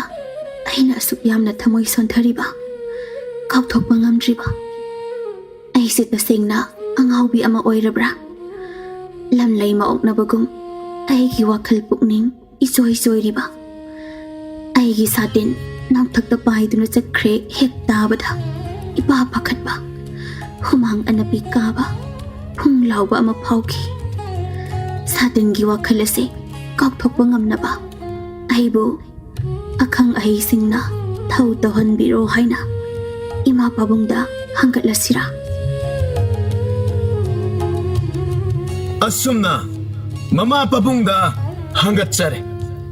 ꯃꯆꯥꯅꯨꯄꯤꯒꯤ ꯋꯥꯍꯩꯗꯨ ꯇꯥꯕꯗ ꯃꯄꯥꯕꯨꯡ ꯅꯤꯡꯊꯧ ꯃꯃꯥ ꯃꯍꯥꯔꯥꯅꯤ ꯑꯃꯨꯛꯀ ꯍꯦꯟꯅ ꯊꯃꯣꯏ ꯁꯣꯛꯈ꯭ꯔꯦ ꯃꯥꯏꯕ ꯃꯥꯏꯕꯤ ꯀꯧꯗꯨꯅ ꯇꯟꯅ ꯅꯣꯡꯂꯩ ꯅꯨꯡꯁꯤꯠꯀꯤ ꯁꯥꯍꯨꯝ ꯑꯗꯨ ꯆꯥꯝꯊꯣꯛꯅꯕ ꯇꯧꯕ ꯌꯥꯕ ꯊꯥꯗꯣꯛꯄ ꯌꯥꯕ ꯈꯌꯣꯝ ꯂꯥꯛꯄ ꯆꯕꯥꯟ ꯊꯥꯗꯣꯛꯄ ꯑꯃꯠꯇ ꯈꯥꯛꯇꯅ ꯇꯧꯔꯦ ꯑꯗꯨꯕꯨ ꯐꯪꯕ ꯀꯧꯕ ꯂꯩꯇꯦ ꯅꯣꯡꯃ ꯃꯅꯥꯏ ꯑꯃꯅ ꯅꯤꯡꯊꯧꯗ ꯍꯪꯒꯠꯂꯦ ꯍꯦ ꯅꯤꯡꯊꯧ ꯅꯅꯥꯏ ꯋꯥ ꯑꯃꯠꯇ ꯍꯪꯒꯠꯆꯒꯦ ꯁꯅꯥꯏꯕꯦꯝꯃꯒꯤ ꯐꯤꯕꯝ ꯑꯁꯤꯅ ꯑꯁꯤ ꯌꯧꯈ꯭ꯔꯕꯅꯤꯅ ꯎꯄꯥꯏ ꯑꯃ ꯇꯧꯕ ꯐꯩꯗꯣ ꯁꯥꯇꯤꯟ ꯑꯁꯤ ꯅꯤꯡꯊꯧ ꯁꯅꯥ ꯂꯨꯄꯥ ꯃꯔꯥꯡ ꯀꯥꯏꯅ ꯌꯥꯎꯔꯝꯕ ꯑꯗꯨꯗ ꯁꯥꯇꯤꯟ ꯑꯗꯨꯕꯨ ꯈꯨꯟꯖꯤꯟꯕ ꯃꯤꯁꯛ ꯑꯗꯨꯅ ꯄꯥꯝꯕꯗꯒꯤ ꯅꯤꯡꯊꯧꯒꯤ ꯃꯅꯥ ꯃꯊꯨꯝ ꯀꯌꯥꯝ ꯄꯤꯔꯛꯀꯅꯤ ꯍꯥꯏꯒꯦ ꯍꯥꯏꯗꯨꯅ ꯁꯥꯇꯤꯟ ꯑꯗꯨ ꯄꯨꯊꯣꯔꯛꯇꯕ ꯑꯣꯏꯔꯝꯕꯁꯨ ꯌꯥꯏ ꯅꯤꯡꯊꯧ ꯃꯗꯨ ꯅꯠꯇꯕ ꯎꯄꯥꯏ ꯑꯃ ꯊꯤꯕꯤꯔꯒ ꯁꯥꯇꯤꯟ ꯑꯁꯤ ꯄꯨꯊꯣꯔꯛꯅꯕ ꯇꯧꯕꯗ ꯀꯔꯤ ꯑꯀꯥꯏꯕ ꯂꯩꯕꯒꯦ ꯅꯤꯡꯊꯧ ꯁꯥꯇꯤꯟ ꯑꯗꯨꯅ ꯐꯅ ꯌꯥꯝꯅ ꯂꯥꯞꯅ ꯄꯥꯏꯔꯕꯁꯨ ꯂꯩꯕꯥꯛ ꯑꯁꯤꯒꯤ ꯃꯅꯨꯡꯗꯗꯤ ꯁꯣꯏꯗꯅ ꯇꯥꯐꯝ ꯊꯣꯛꯏ ꯅꯤꯡꯊꯧ ꯑꯗꯨꯅ ꯅꯤꯡꯊꯧ ꯁꯥꯇꯤꯟ ꯑꯗꯨ ꯀꯅꯥꯒꯨꯝꯕ ꯑꯃꯅ ꯁꯣꯏꯗꯅ ꯂꯣꯠꯇꯨꯅ ꯊꯝꯂꯝꯒꯅꯤꯗꯣ ꯅꯍꯥꯛꯀꯤ ꯋꯥꯐꯝ ꯑꯗꯣ ꯑꯩꯁꯨ ꯌꯥꯅꯤꯡꯉꯤ ꯏꯆꯥꯅꯨꯄꯤꯅ ꯉꯥꯎꯅ ꯅꯥꯗꯨꯅ ꯄꯨꯟꯁꯤ ꯂꯣꯏꯈꯤꯒꯅꯤ ꯈꯟꯕꯗ ꯅꯤꯡꯊꯧ ꯑꯩ ꯍꯥꯏꯅꯤꯡꯉꯥꯏ ꯂꯩꯇꯅ ꯊꯋꯥꯏ ꯑꯁꯤ ꯋꯥꯔꯦꯗ ꯎꯄꯥꯏ ꯑꯃ ꯊꯤꯕ ꯇꯥꯔꯦꯗꯅ ꯃꯊꯪꯒꯤ ꯅꯣꯡꯉꯥꯜꯂꯛꯄꯗ ꯅꯤꯡꯊꯧꯅ ꯑꯉꯝ ꯃꯊꯧꯁꯤꯡꯗ ꯑꯁꯨꯝꯅ ꯌꯥꯊꯪ ꯇꯧꯏ ꯔꯥꯖꯀꯨꯃꯥꯔꯤꯒꯤ ꯃꯥꯡꯈ꯭ꯔꯤꯕ ꯁꯥꯇꯤꯟ ꯑꯗꯨꯕꯨ ꯐꯪꯕ ꯉꯝꯕ ꯅꯨꯄꯥ ꯅꯨꯄꯤ ꯑꯍꯟ ꯑꯉꯥꯡ ꯍꯅꯨꯕ ꯍꯅꯨꯕꯤ ꯃꯥꯅ ꯄꯥꯝꯕ ꯃꯅꯥ ꯃꯊꯨꯝ ꯑꯗꯣ ꯅꯤꯡꯊꯧ ꯑꯩꯉꯣꯟꯗꯒꯤ ꯅꯤꯕ ꯃꯇꯝꯗ ꯑꯩꯅ ꯑꯄꯥꯝꯕ ꯑꯗꯨꯕꯨ ꯁꯣꯏꯗꯅ ꯄꯤꯒꯅꯤ ꯄꯥꯈꯪ ꯑꯣꯏꯔꯒꯅ ꯏꯆꯥꯅꯨꯄꯤ ꯔꯥꯖ ꯀꯩꯅ꯭ꯌꯥ ꯑꯁꯤꯕꯨ ꯂꯨꯍꯣꯡꯗꯨꯅ ꯄꯤꯒꯅꯤ ꯂꯩꯁꯥꯕꯤ ꯑꯣꯏꯔꯒꯅ ꯀꯣꯅꯨꯡꯒꯤ ꯐꯝ ꯆꯥꯎꯅ ꯑꯩꯅ ꯄꯤꯒꯅꯤ ꯅꯤꯡꯊꯧꯒꯤ ꯌꯥꯊꯪ ꯑꯗꯨ ꯂꯩꯕꯥꯛ ꯁꯤꯟꯕ ꯊꯨꯡꯅ ꯄꯥꯎꯊꯥꯡ ꯂꯥꯎꯈ꯭ꯔꯦ ꯑꯅꯧꯕ ꯅꯤꯡꯊꯧꯒꯤ ꯄꯥꯎꯊꯥꯡ ꯑꯗꯨ ꯇꯥꯕꯗ ꯂꯩꯕꯥꯛ ꯑꯗꯨꯒꯤ ꯄꯥꯈꯪ ꯀꯌꯥ ꯔꯥꯖꯀꯨꯃꯥꯔꯤ ꯐꯪꯕ ꯌꯥꯕꯒꯤ ꯈꯨꯗꯣꯡꯆꯥꯕ ꯐꯪꯂꯤ ꯈꯟꯗꯨꯅ ꯍꯔꯥꯎꯕꯅ ꯍꯣꯏ ꯂꯥꯎꯅꯈ꯭ꯔꯦ ꯌꯨꯝꯊꯣꯡ ꯈꯨꯗꯤꯡꯗ ꯂꯩꯕ ꯄꯥꯈꯪ ꯑꯅꯧꯕ ꯄꯥꯈꯪ ꯑꯔꯤꯕ ꯑꯃꯠꯇ ꯌꯨꯝ ꯌꯨꯝꯗ ꯂꯩꯅꯗ꯭ꯔꯦ ꯅꯣꯡꯉꯥꯟꯕꯗ ꯁꯥꯇꯤꯟ ꯊꯤꯕ ꯆꯠꯅꯈ꯭ꯔꯦ ꯔꯥꯖꯀꯨꯃꯥꯔꯤꯒꯤ ꯁꯥꯇꯤꯟ ꯑꯗꯨ ꯃꯥꯏꯀꯩ ꯑꯁꯣꯝꯗ ꯄꯥꯏꯈꯤꯕꯅꯤ ꯑꯁ꯭ꯋꯥꯏꯗ ꯇꯥꯔꯝꯒꯅꯤ ꯑꯁꯣꯝꯗ ꯌꯧꯔꯝꯒꯅꯤ ꯍꯥꯏꯗꯨꯅ ꯎ ꯋꯥ ꯎꯇꯣꯟ ꯋꯥꯇꯣꯟ ꯀꯥꯈꯠꯇꯨꯅ ꯊꯤꯕꯒꯤ ꯊꯕꯛ ꯇꯧꯅꯔꯤ ꯃꯗꯨꯗ ꯅꯠꯇꯦ ꯑꯍꯟ ꯑꯉꯥꯡ ꯀꯣꯅꯨꯡꯗ ꯊꯕꯛ ꯑꯆꯧꯕ ꯐꯪꯕꯁꯨ ꯌꯥꯏ ꯃꯅꯥ ꯃꯊꯨꯝꯁꯨ ꯐꯪꯕ ꯌꯥꯏ ꯑꯁꯨꯝꯅ ꯈꯟꯅꯗꯨꯅ ꯃꯌꯨꯝꯗꯒꯤ ꯊꯕꯛ ꯇꯧꯕꯒ ꯆꯪꯅꯗ꯭ꯔꯦ ꯑꯃꯁꯨ ꯑꯩꯈꯣꯏꯅ ꯐꯪꯅꯕ ꯍꯣꯠꯅꯁꯤ ꯍꯥꯏꯕ ꯋꯥꯈꯜꯗ ꯃꯤꯄꯨꯝ ꯈꯨꯗꯤꯡ ꯄꯨꯡꯉꯥꯎ ꯉꯥꯎꯅꯔꯦ ꯄꯥꯈꯪ ꯄꯨꯡꯀꯛ ꯐꯥꯔꯕ ꯅꯍꯥ ꯄꯥꯈꯪ ꯐꯥꯎꯕꯅ ꯃꯇꯤꯛ ꯃꯄꯥ ꯆꯥꯏ ꯆꯥꯗꯦ ꯈꯪꯅꯗꯦ ꯃꯖꯥꯏꯕꯤ ꯑꯃ ꯆꯦꯡꯂꯩ ꯁꯅꯥꯕꯨ ꯐꯪꯖꯔꯕꯗꯤ ꯍꯥꯏꯗꯅ ꯇꯤꯡꯈꯪ ꯇꯨꯝꯕꯧ ꯀꯤꯕꯤꯕ ꯅꯠꯇꯦ ꯆꯣꯡꯁꯤꯟꯗꯨꯅ ꯍꯥꯟꯕ ꯇꯥꯟꯅꯕꯤꯅꯤ ꯁꯇꯤꯟ ꯍꯥꯏꯐꯦꯠ ꯃꯥꯅ ꯄꯣꯠꯁꯛ ꯑꯃꯇꯪ ꯍꯦꯛ ꯊꯦꯡꯅꯕ ꯌꯥꯗꯦ ꯈꯣꯠꯆꯤꯟꯅꯕꯤꯅꯤ ꯃꯤꯄꯨꯝ ꯈꯨꯗꯤꯡ ꯑꯩꯅ ꯐꯪꯍꯧꯔꯒ ꯂꯣꯏꯔꯦ ꯑꯩꯒꯤ ꯑꯣꯏꯅꯕ ꯍꯥꯏꯕꯒꯤ ꯋꯥꯈꯜꯗ ꯃꯔꯨꯞ ꯃꯄꯥꯡ ꯁꯥꯒꯩ ꯅꯥꯇꯩ ꯌꯦꯡꯅꯕꯒ ꯅꯠꯇꯦ ꯄꯥꯏꯁꯤꯟꯗꯨꯅ ꯌꯨꯕꯤ ꯂꯥꯛꯄꯒꯨꯝ ꯂꯥꯛꯅꯕꯤꯅꯤ ꯌꯦꯡꯕꯗ ꯃꯤꯄꯨꯝ ꯈꯨꯗꯤꯡ ꯑꯉꯥꯎꯕ ꯉꯥꯛꯇ ꯑꯣꯏꯅ ꯎꯔꯦ ꯃꯤ ꯑꯃꯠꯇ ꯃꯈꯥꯗ ꯌꯦꯡꯗꯨꯅ ꯆꯠꯅꯗ꯭ꯔꯦ ꯃꯃꯥꯏ ꯅꯣꯡꯈꯠꯇꯨꯅ ꯅꯣꯡꯊꯛꯇ ꯌꯦꯡꯗꯨꯅ ꯆꯠꯅꯕꯗ ꯊꯣꯡꯒꯥꯏꯅꯕꯅ ꯃꯔꯣꯟ ꯑꯃ ꯎꯈꯣꯡ ꯋꯥꯈꯣꯡꯗ ꯃꯃꯥꯏ ꯊꯦꯡꯖꯟꯕꯅ ꯃꯔꯣꯟ ꯑꯃ ꯇꯤꯡꯈꯪ ꯃꯔꯛꯇ ꯁꯥꯇꯤꯟ ꯊꯤꯕ ꯆꯪꯂꯨꯕꯗ ꯁꯥꯏ ꯇꯤꯡꯈꯪꯅ ꯌꯨꯕꯅ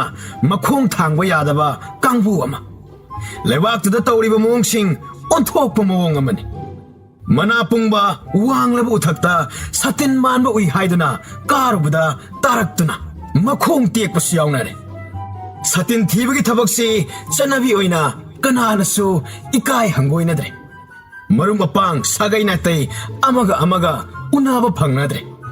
ꯅꯤꯡꯊꯧ ꯑꯉꯝ ꯃꯊꯧꯁꯤꯡꯒꯤ ꯃꯆꯥ ꯃꯁꯨꯁꯤꯡꯁꯨ ꯁꯥꯇꯤꯟ ꯊꯤꯕꯒꯤ ꯊꯕꯛꯁꯤ ꯂꯣꯏꯅ ꯇꯧꯅꯔꯤ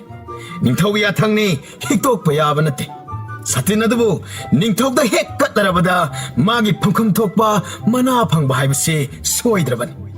ꯄꯥꯈꯪ ꯑꯣꯏꯕꯅ ꯃꯖꯥꯏꯕꯤ ꯑꯃ ꯐꯪꯒꯗꯧꯔꯤꯕꯅꯤ ꯃꯁꯤꯗꯅꯤ ꯂꯩꯕꯥꯛꯇꯨꯒꯤ ꯄꯥꯈꯪ ꯃꯈꯩ ꯆꯥꯒꯅꯤ ꯊꯛꯀꯅꯤ ꯈꯪꯗ ꯃꯈꯩ ꯁꯥꯇꯤꯟ ꯊꯤꯕ ꯀꯣꯏꯆꯦꯟ ꯆꯦꯟꯅꯔꯤꯕ ꯂꯩꯕꯥꯛꯇꯨꯗ ꯑꯍꯣꯡꯕ ꯑꯃ ꯑꯣꯏꯈ꯭ꯔꯦ ꯃꯃꯥ ꯃꯄꯥ ꯃꯆꯤꯟ ꯃꯅꯥꯎ ꯏꯃꯨꯡꯗ ꯂꯩꯇꯦ ꯈꯣꯠꯇꯦ ꯀꯗꯥꯏ ꯆꯠꯈꯤ ꯍꯥꯏꯅ ꯀꯅꯥꯁꯨ ꯍꯪꯅꯗ꯭ꯔꯦ ꯑꯃꯗ ꯆꯠꯂꯕꯁꯨ ꯁꯥꯇꯤꯟ ꯊꯤꯕ ꯑꯣꯏꯔꯝꯒꯅꯤ ꯍꯥꯏꯗꯨꯅ ꯈꯟꯅꯈ꯭ꯔꯦ ꯇꯧꯒꯗꯕ ꯏꯃꯨꯡꯒꯤ ꯊꯕꯛ ꯏꯪꯈꯣꯜ ꯀꯣꯏꯒꯗꯕ ꯂꯧꯕꯨꯛ ꯆꯠꯀꯗꯕ ꯂꯣꯏꯅ ꯀꯥꯎꯅꯈ꯭ꯔꯦ ꯁꯥꯇꯤꯟ ꯑꯗꯨꯕꯨ ꯐꯪꯂꯕꯗꯤ ꯅꯨꯡꯉꯥꯏꯕ ꯃꯅꯥ ꯃꯊꯨꯝ ꯐꯪꯕ ꯁꯦꯜ ꯄꯥꯏꯕ ꯑꯣꯏꯒꯗꯧꯔꯤꯅꯤ ꯍꯥꯏꯅ ꯉꯝꯖꯕꯤꯗ ꯊꯤꯅꯕꯤꯅꯤ ꯂꯩꯕꯥꯛ प्रꯖꯥꯁꯤꯡꯅ ꯑꯁꯨꯝꯅ ꯇꯧꯅꯕꯒꯤ ꯄꯥꯎ ꯑꯁꯤ ꯇꯥꯕꯗ ꯅꯤꯡꯊꯧ ꯃꯍꯥꯔꯥꯅꯤꯁꯨ ꯍꯟꯗꯛꯇꯤ ꯁꯇꯤꯜ ꯑꯁꯤ ꯁꯣꯏꯗꯅ ꯊꯤꯕ ꯐꯪꯂꯅꯤ ꯍꯥꯏꯕꯒꯤ ꯊꯥꯖꯕ ꯂꯩꯔꯝꯃꯤ ꯀꯣꯅꯨꯡ ꯃꯅꯨꯡꯗ ꯔꯥꯖꯀꯨꯃꯥꯔꯤꯒꯤ ꯑꯅꯥꯕ ꯌꯦꯡꯕꯗ ꯂꯩꯕꯥꯛꯀꯤ ꯑꯐꯥꯎꯕ ꯃꯥꯏꯕ ꯃꯥꯏꯕꯤ ꯑꯃꯠꯇ ꯆꯤꯊꯗ꯭ꯔꯦ ꯐꯒꯠꯂꯛꯄ ꯏꯉꯝ ꯉꯝꯗꯦ ꯑꯅꯧꯕ ꯁꯥꯇꯤꯟ ꯀꯌꯥ ꯔꯥꯖꯀꯨꯃꯥꯔꯤꯗ ꯌꯦꯡꯍꯜꯂꯦ ꯐꯖꯕ ꯃꯒꯨꯟ ꯂꯩꯕ ꯍꯥꯟꯅꯗꯒꯤ ꯐꯅ ꯌꯥꯝꯅ ꯍꯦꯜꯂꯕꯅꯤ ꯄꯨꯛꯅꯤꯡꯅ ꯈꯣꯏꯖꯪꯗꯦ ꯃꯥꯒꯤ ꯍꯥꯟꯅꯒꯤ ꯁꯥꯇꯤꯜ ꯑꯗꯨꯗ ꯃꯃꯤꯠꯇ ꯎꯗꯨꯅ ꯂꯩ ꯀꯔꯤꯒꯤꯅꯣ ꯈꯪꯗꯦ ꯍꯟꯗꯛ ꯔꯥꯖꯀꯨꯃꯥꯔꯤꯗ ꯇꯧꯔꯤꯕ ꯗꯁꯥ ꯑꯁꯤ ꯔꯥꯖꯀꯨꯃꯥꯔꯤ ꯃꯁꯥꯅꯁꯨ ꯁꯥꯇꯤꯟꯒꯤ ꯋꯥꯈꯜ ꯑꯁꯤ ꯀꯥꯎꯕ ꯉꯝꯅꯕ ꯐꯅ ꯀꯟꯅ ꯍꯣꯠꯅꯔꯕꯅꯤ ꯑꯗꯨꯕꯨ ꯀꯥꯎꯊꯣꯛꯄꯗꯤ ꯁꯨꯛꯉꯝ ꯉꯝꯗ꯭ꯔꯦ ꯃꯁꯥꯁꯨ ꯇꯥꯏꯐꯦꯠ ꯇꯥꯕꯒꯤ ꯆꯥꯗꯕꯒꯤ ꯇꯨꯝꯗꯕꯒꯤ ꯍꯥꯟꯅ ꯐꯖꯔꯝꯈ꯭ꯔꯕ ꯐꯤꯚꯝ ꯃꯨꯔꯇꯤ ꯄꯨꯡꯑꯣꯟ ꯑꯣꯟꯈ꯭ꯔꯦ ꯇꯁꯦꯡꯅ ꯑꯅꯥꯕ ꯑꯃꯅꯤ ꯍꯥꯏꯅ ꯑꯎꯕ ꯑꯃꯅ ꯁꯣꯏꯗꯅ ꯍꯥꯏꯒꯅꯤ ꯅꯤꯡꯊꯧ ꯃꯍꯥꯔꯥꯅꯤꯗ ꯅꯠꯇꯅ ꯂꯩꯕꯥꯛꯀꯤ ꯑꯉꯝ ꯃꯊꯧ ꯂꯣꯏꯅ ꯃꯖꯥꯏꯕꯤꯃꯒꯤ ꯈꯟꯕꯗ ꯊꯃꯣꯏ ꯁꯣꯛꯅ ꯅꯨꯡꯉꯥꯏꯅꯗ꯭ꯔꯦ ꯃꯤꯄꯨꯝ ꯈꯨꯗꯤꯡ ꯁꯥꯇꯤꯟ ꯊꯤꯕꯒꯤ ꯊꯕꯛ ꯇꯟꯊꯅꯔꯛꯂꯦ ꯏꯃꯨꯡꯒꯤ ꯊꯕꯛ ꯁꯤꯠꯅꯕ ꯏꯁꯥ ꯋꯥꯅꯕ ꯑꯔꯦꯝꯕꯗ ꯃꯇꯝ ꯃꯥꯡꯍꯟꯅꯅꯕ ꯅꯤꯡꯊꯧꯒꯤ ꯃꯅꯥ ꯃꯊꯨꯝ ꯔꯥꯖꯀꯨꯃꯥꯔꯤ ꯄꯥꯝꯂꯨꯕꯒꯤ ꯑꯄꯪꯕꯅꯤ ꯍꯥꯏꯅ ꯈꯟꯅꯕ ꯍꯧꯔꯛꯂꯦ ꯂꯩꯕꯥꯛ ꯑꯗꯨꯗ ꯂꯩꯔꯤꯕ ꯒꯨꯟꯗꯥ 4-5 ꯈꯛꯇ ꯉꯥꯏꯔꯦ ꯔꯥꯖꯀꯨꯃꯥꯔꯤꯒꯤ ꯁꯥꯇꯤꯟ ꯐꯪꯗ꯭ꯔꯤ ꯐꯥꯎꯕ ꯊꯤꯈꯤꯅꯤ ꯍꯥꯏꯗꯨꯅ ꯋꯥꯈꯜ ꯍꯟꯗꯅ ꯃꯈꯥ ꯇꯥꯅ ꯊꯤꯔꯤꯕ ꯍꯥꯏꯕꯕꯨ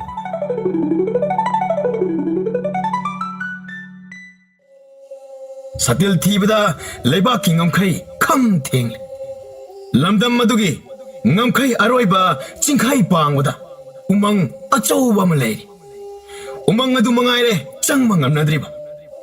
ꯍꯥꯏꯔꯤꯕ ꯎꯃꯪ ꯑꯁꯤ ꯊꯥꯏꯅꯗꯒꯤ ꯀꯅꯥꯃꯠꯇꯅ ꯈꯣꯡꯗꯥꯕ ꯎꯃꯪ ꯅꯠꯇꯦ ꯎꯃꯪ ꯑꯁꯤꯒꯤ ꯂꯥꯏꯐꯝ ꯇꯤꯟꯐꯝ ꯁꯨꯅ ꯂꯩ ꯍꯥꯏꯅꯩ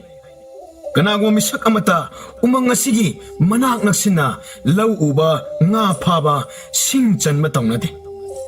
ꯎꯃꯪ ꯑꯁꯤꯒꯤ ꯃꯅꯤꯜꯗꯒꯤ ꯃꯤ ꯀꯌా ꯂꯥꯏꯊꯨꯡ ꯄꯛꯇꯨꯅ ꯃꯤꯑꯣꯏꯕꯒꯤ ꯐꯤꯕꯝ ꯀꯥꯏꯕ ꯌꯥꯎꯏ ꯍꯥꯏꯅꯩ ꯎꯃꯪ ꯑꯗꯨ ꯁꯥ ꯀꯩꯅ ꯄꯤꯛ ꯊꯜꯂꯤ ꯁꯪꯁꯥꯔꯗ ꯂꯩꯔꯤꯕ ꯁꯥ ꯃꯈꯜ ꯎꯆꯦꯛ ꯃꯈꯜ ꯎꯃꯪ ꯑꯁꯤꯗ ꯂꯣꯏꯅ ꯂꯩ ꯍꯥꯏꯅꯤ ꯇꯝꯊꯤ ꯇꯝꯊꯤꯔꯕ ꯎꯃꯪꯒꯤ ꯁꯥ ꯀꯌꯥ ꯄ꯭ꯔꯤꯛ ꯄ꯭ꯔꯤꯛ ꯁꯧꯅ ꯂꯩꯕ ꯃꯔꯝꯅ ꯈꯨꯠꯂꯥꯏ ꯑꯐꯕ ꯄꯥꯏꯗꯨꯅ ꯎꯃꯪ ꯑꯗꯨꯗ ꯆꯪꯁꯤꯜꯂꯨꯕ ꯌꯥꯕ ꯅꯠꯇꯦ ꯍꯧꯈꯤꯕ ꯃꯇꯝ ꯑꯃꯗ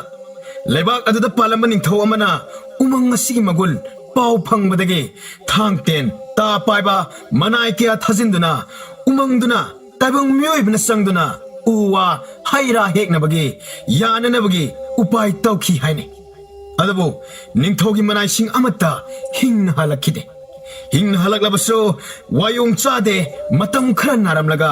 ꯑꯗꯨꯝ ꯁꯤꯈꯤ ꯍꯥꯏꯕꯒꯤ ꯋꯥꯔꯤꯁꯨ ꯂꯩ ꯎꯃꯪ ꯑꯗꯨꯗ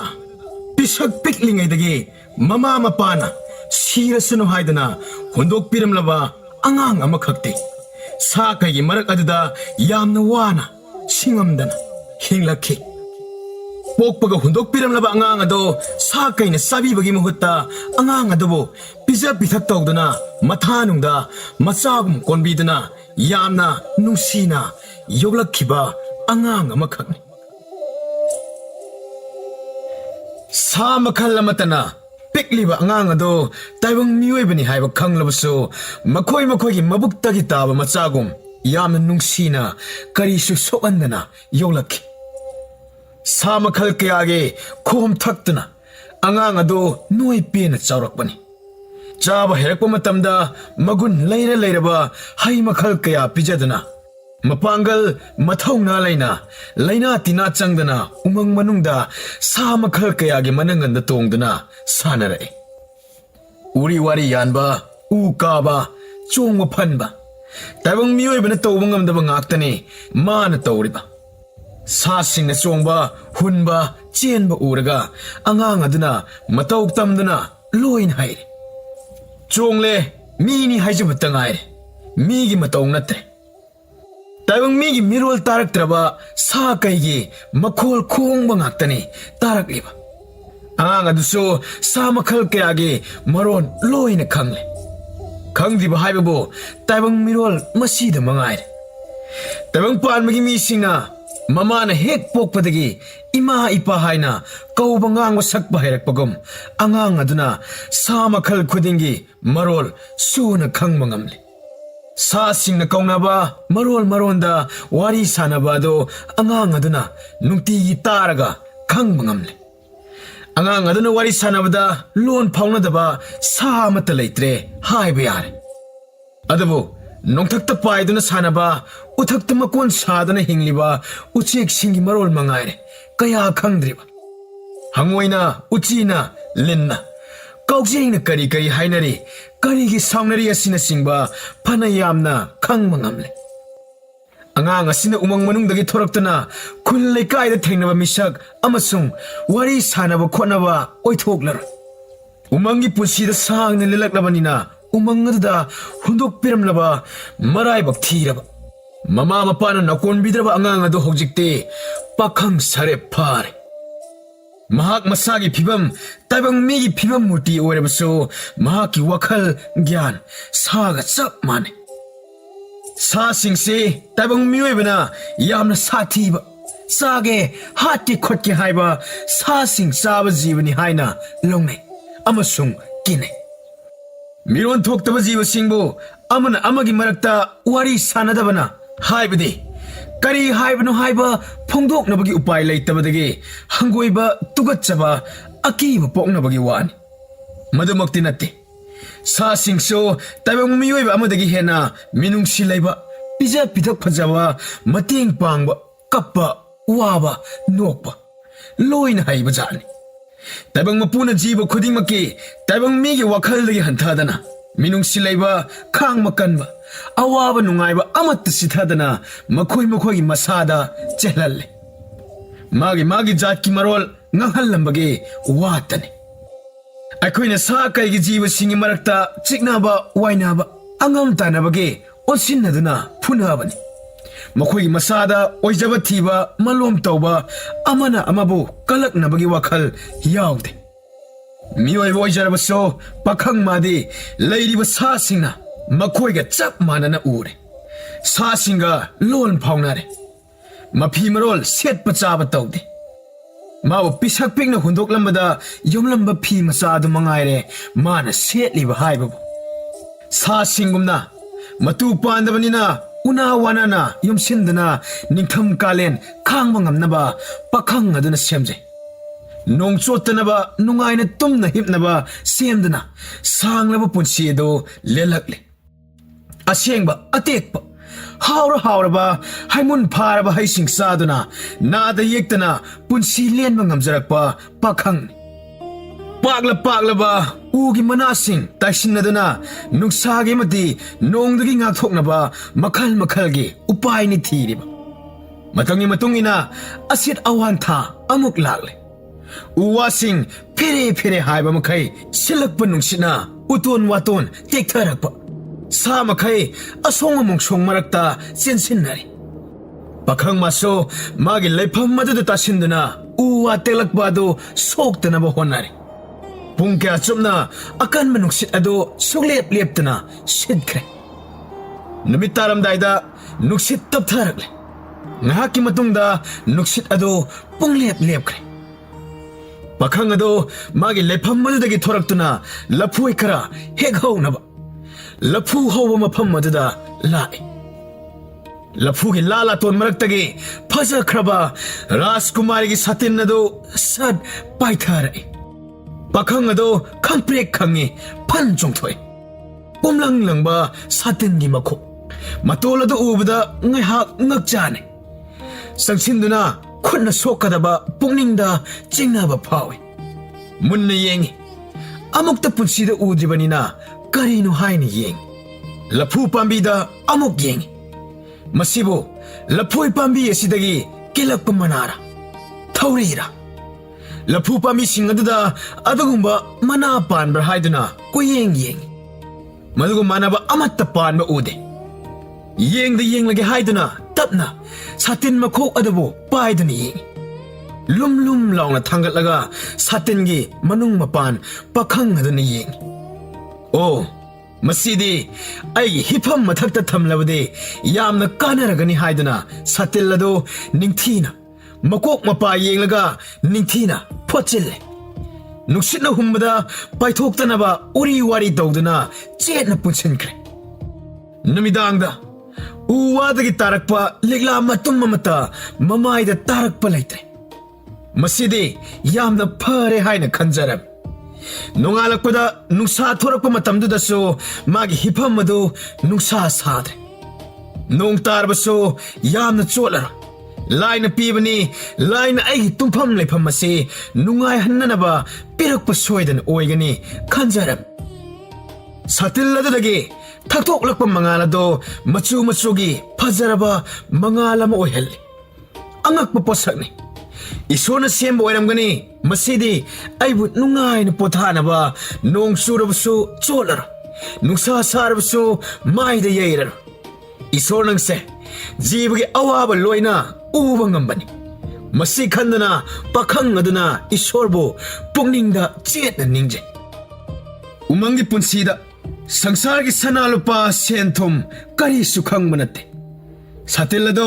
sanalupa na pik thana yomi haibaso khangde nungsa amasung nongdagi ngakthoknaba upay ama leire masi khaktani pakhang aduna khangliba haibabu ningthongna satin adugi mari makhong thiri amade mana mathum chawna pigani haina lauthokhibaso kari mata khangma natte pokpaga umang manungda sa kaini yomsinduna sawrakhibani haibaso khangjade mahangna gyan tarakpadagi umang aduda sa singi marakta hingduna ngasi phawba tabanggi miyoiba amaga thengnaduna sakhang maikhangnadri umangdagi nongmadasu hendoktuna ahangma lamhang tumhang chatkhiba laitre makhal kayagi sa singa tonaduna hinglibani somdana aphawba tingam laingamdaba gunda mari manga adudi satiladu phangnaba thigani haiduna umang wamang changduna thiba leptre ningthogi manai singna kan honaduna mazaibe mabo sasin thaksinnaba araiba thakta kan honaduna nongmagi karigumba kharadang pija pithak tawri ꯔꯥꯖꯀꯨꯃꯥꯔꯤ ꯍꯥꯟꯅꯒꯨꯝ ꯃꯁꯥꯗꯨ ꯀꯟꯕ ꯅꯠꯇ꯭ꯔꯕꯁꯨ ꯍꯧꯒꯠ ꯀꯥꯡꯈꯠ ꯇꯧꯗꯨꯅ ꯆꯠꯄ ꯈꯣꯠꯄ ꯇꯧꯔꯦ. ꯍꯤꯞꯇꯨꯅ ꯋꯥ ꯂꯥꯟ ꯉꯥꯡꯗꯨꯅ ꯂꯩꯔꯝꯕ ꯑꯗꯨ ꯇꯧꯗ꯭ꯔꯦ. ꯌꯦꯡꯕꯗꯗꯤ ꯐꯤꯕꯝ ꯈꯔ ꯁꯣꯛꯅ ꯎꯕꯈꯛ ꯃꯉꯥꯏꯔꯦ. ꯀꯥꯎꯊꯣꯛꯅꯕ ꯍꯣꯠꯅꯔꯕꯁꯨ ꯀꯥꯎꯊꯣꯛꯄ ꯏꯉꯝ ꯉꯝꯗ꯭ꯔꯤꯕ ꯔꯥꯖꯀꯨꯃꯥꯔꯤꯒꯤ ꯁꯥꯇꯤꯟꯒꯤ ꯋꯥꯈꯜ ꯑꯁꯤꯅ ꯄꯣꯊꯥꯐꯝ ꯈꯪꯍꯟꯗꯕ ꯑꯁꯤꯅ ꯔꯥꯖꯀꯨꯃꯥꯔꯤꯅ ꯑꯅꯥꯕ ꯋꯥꯈꯜꯒꯤ ꯂꯩꯅꯥ ꯑꯣꯏ.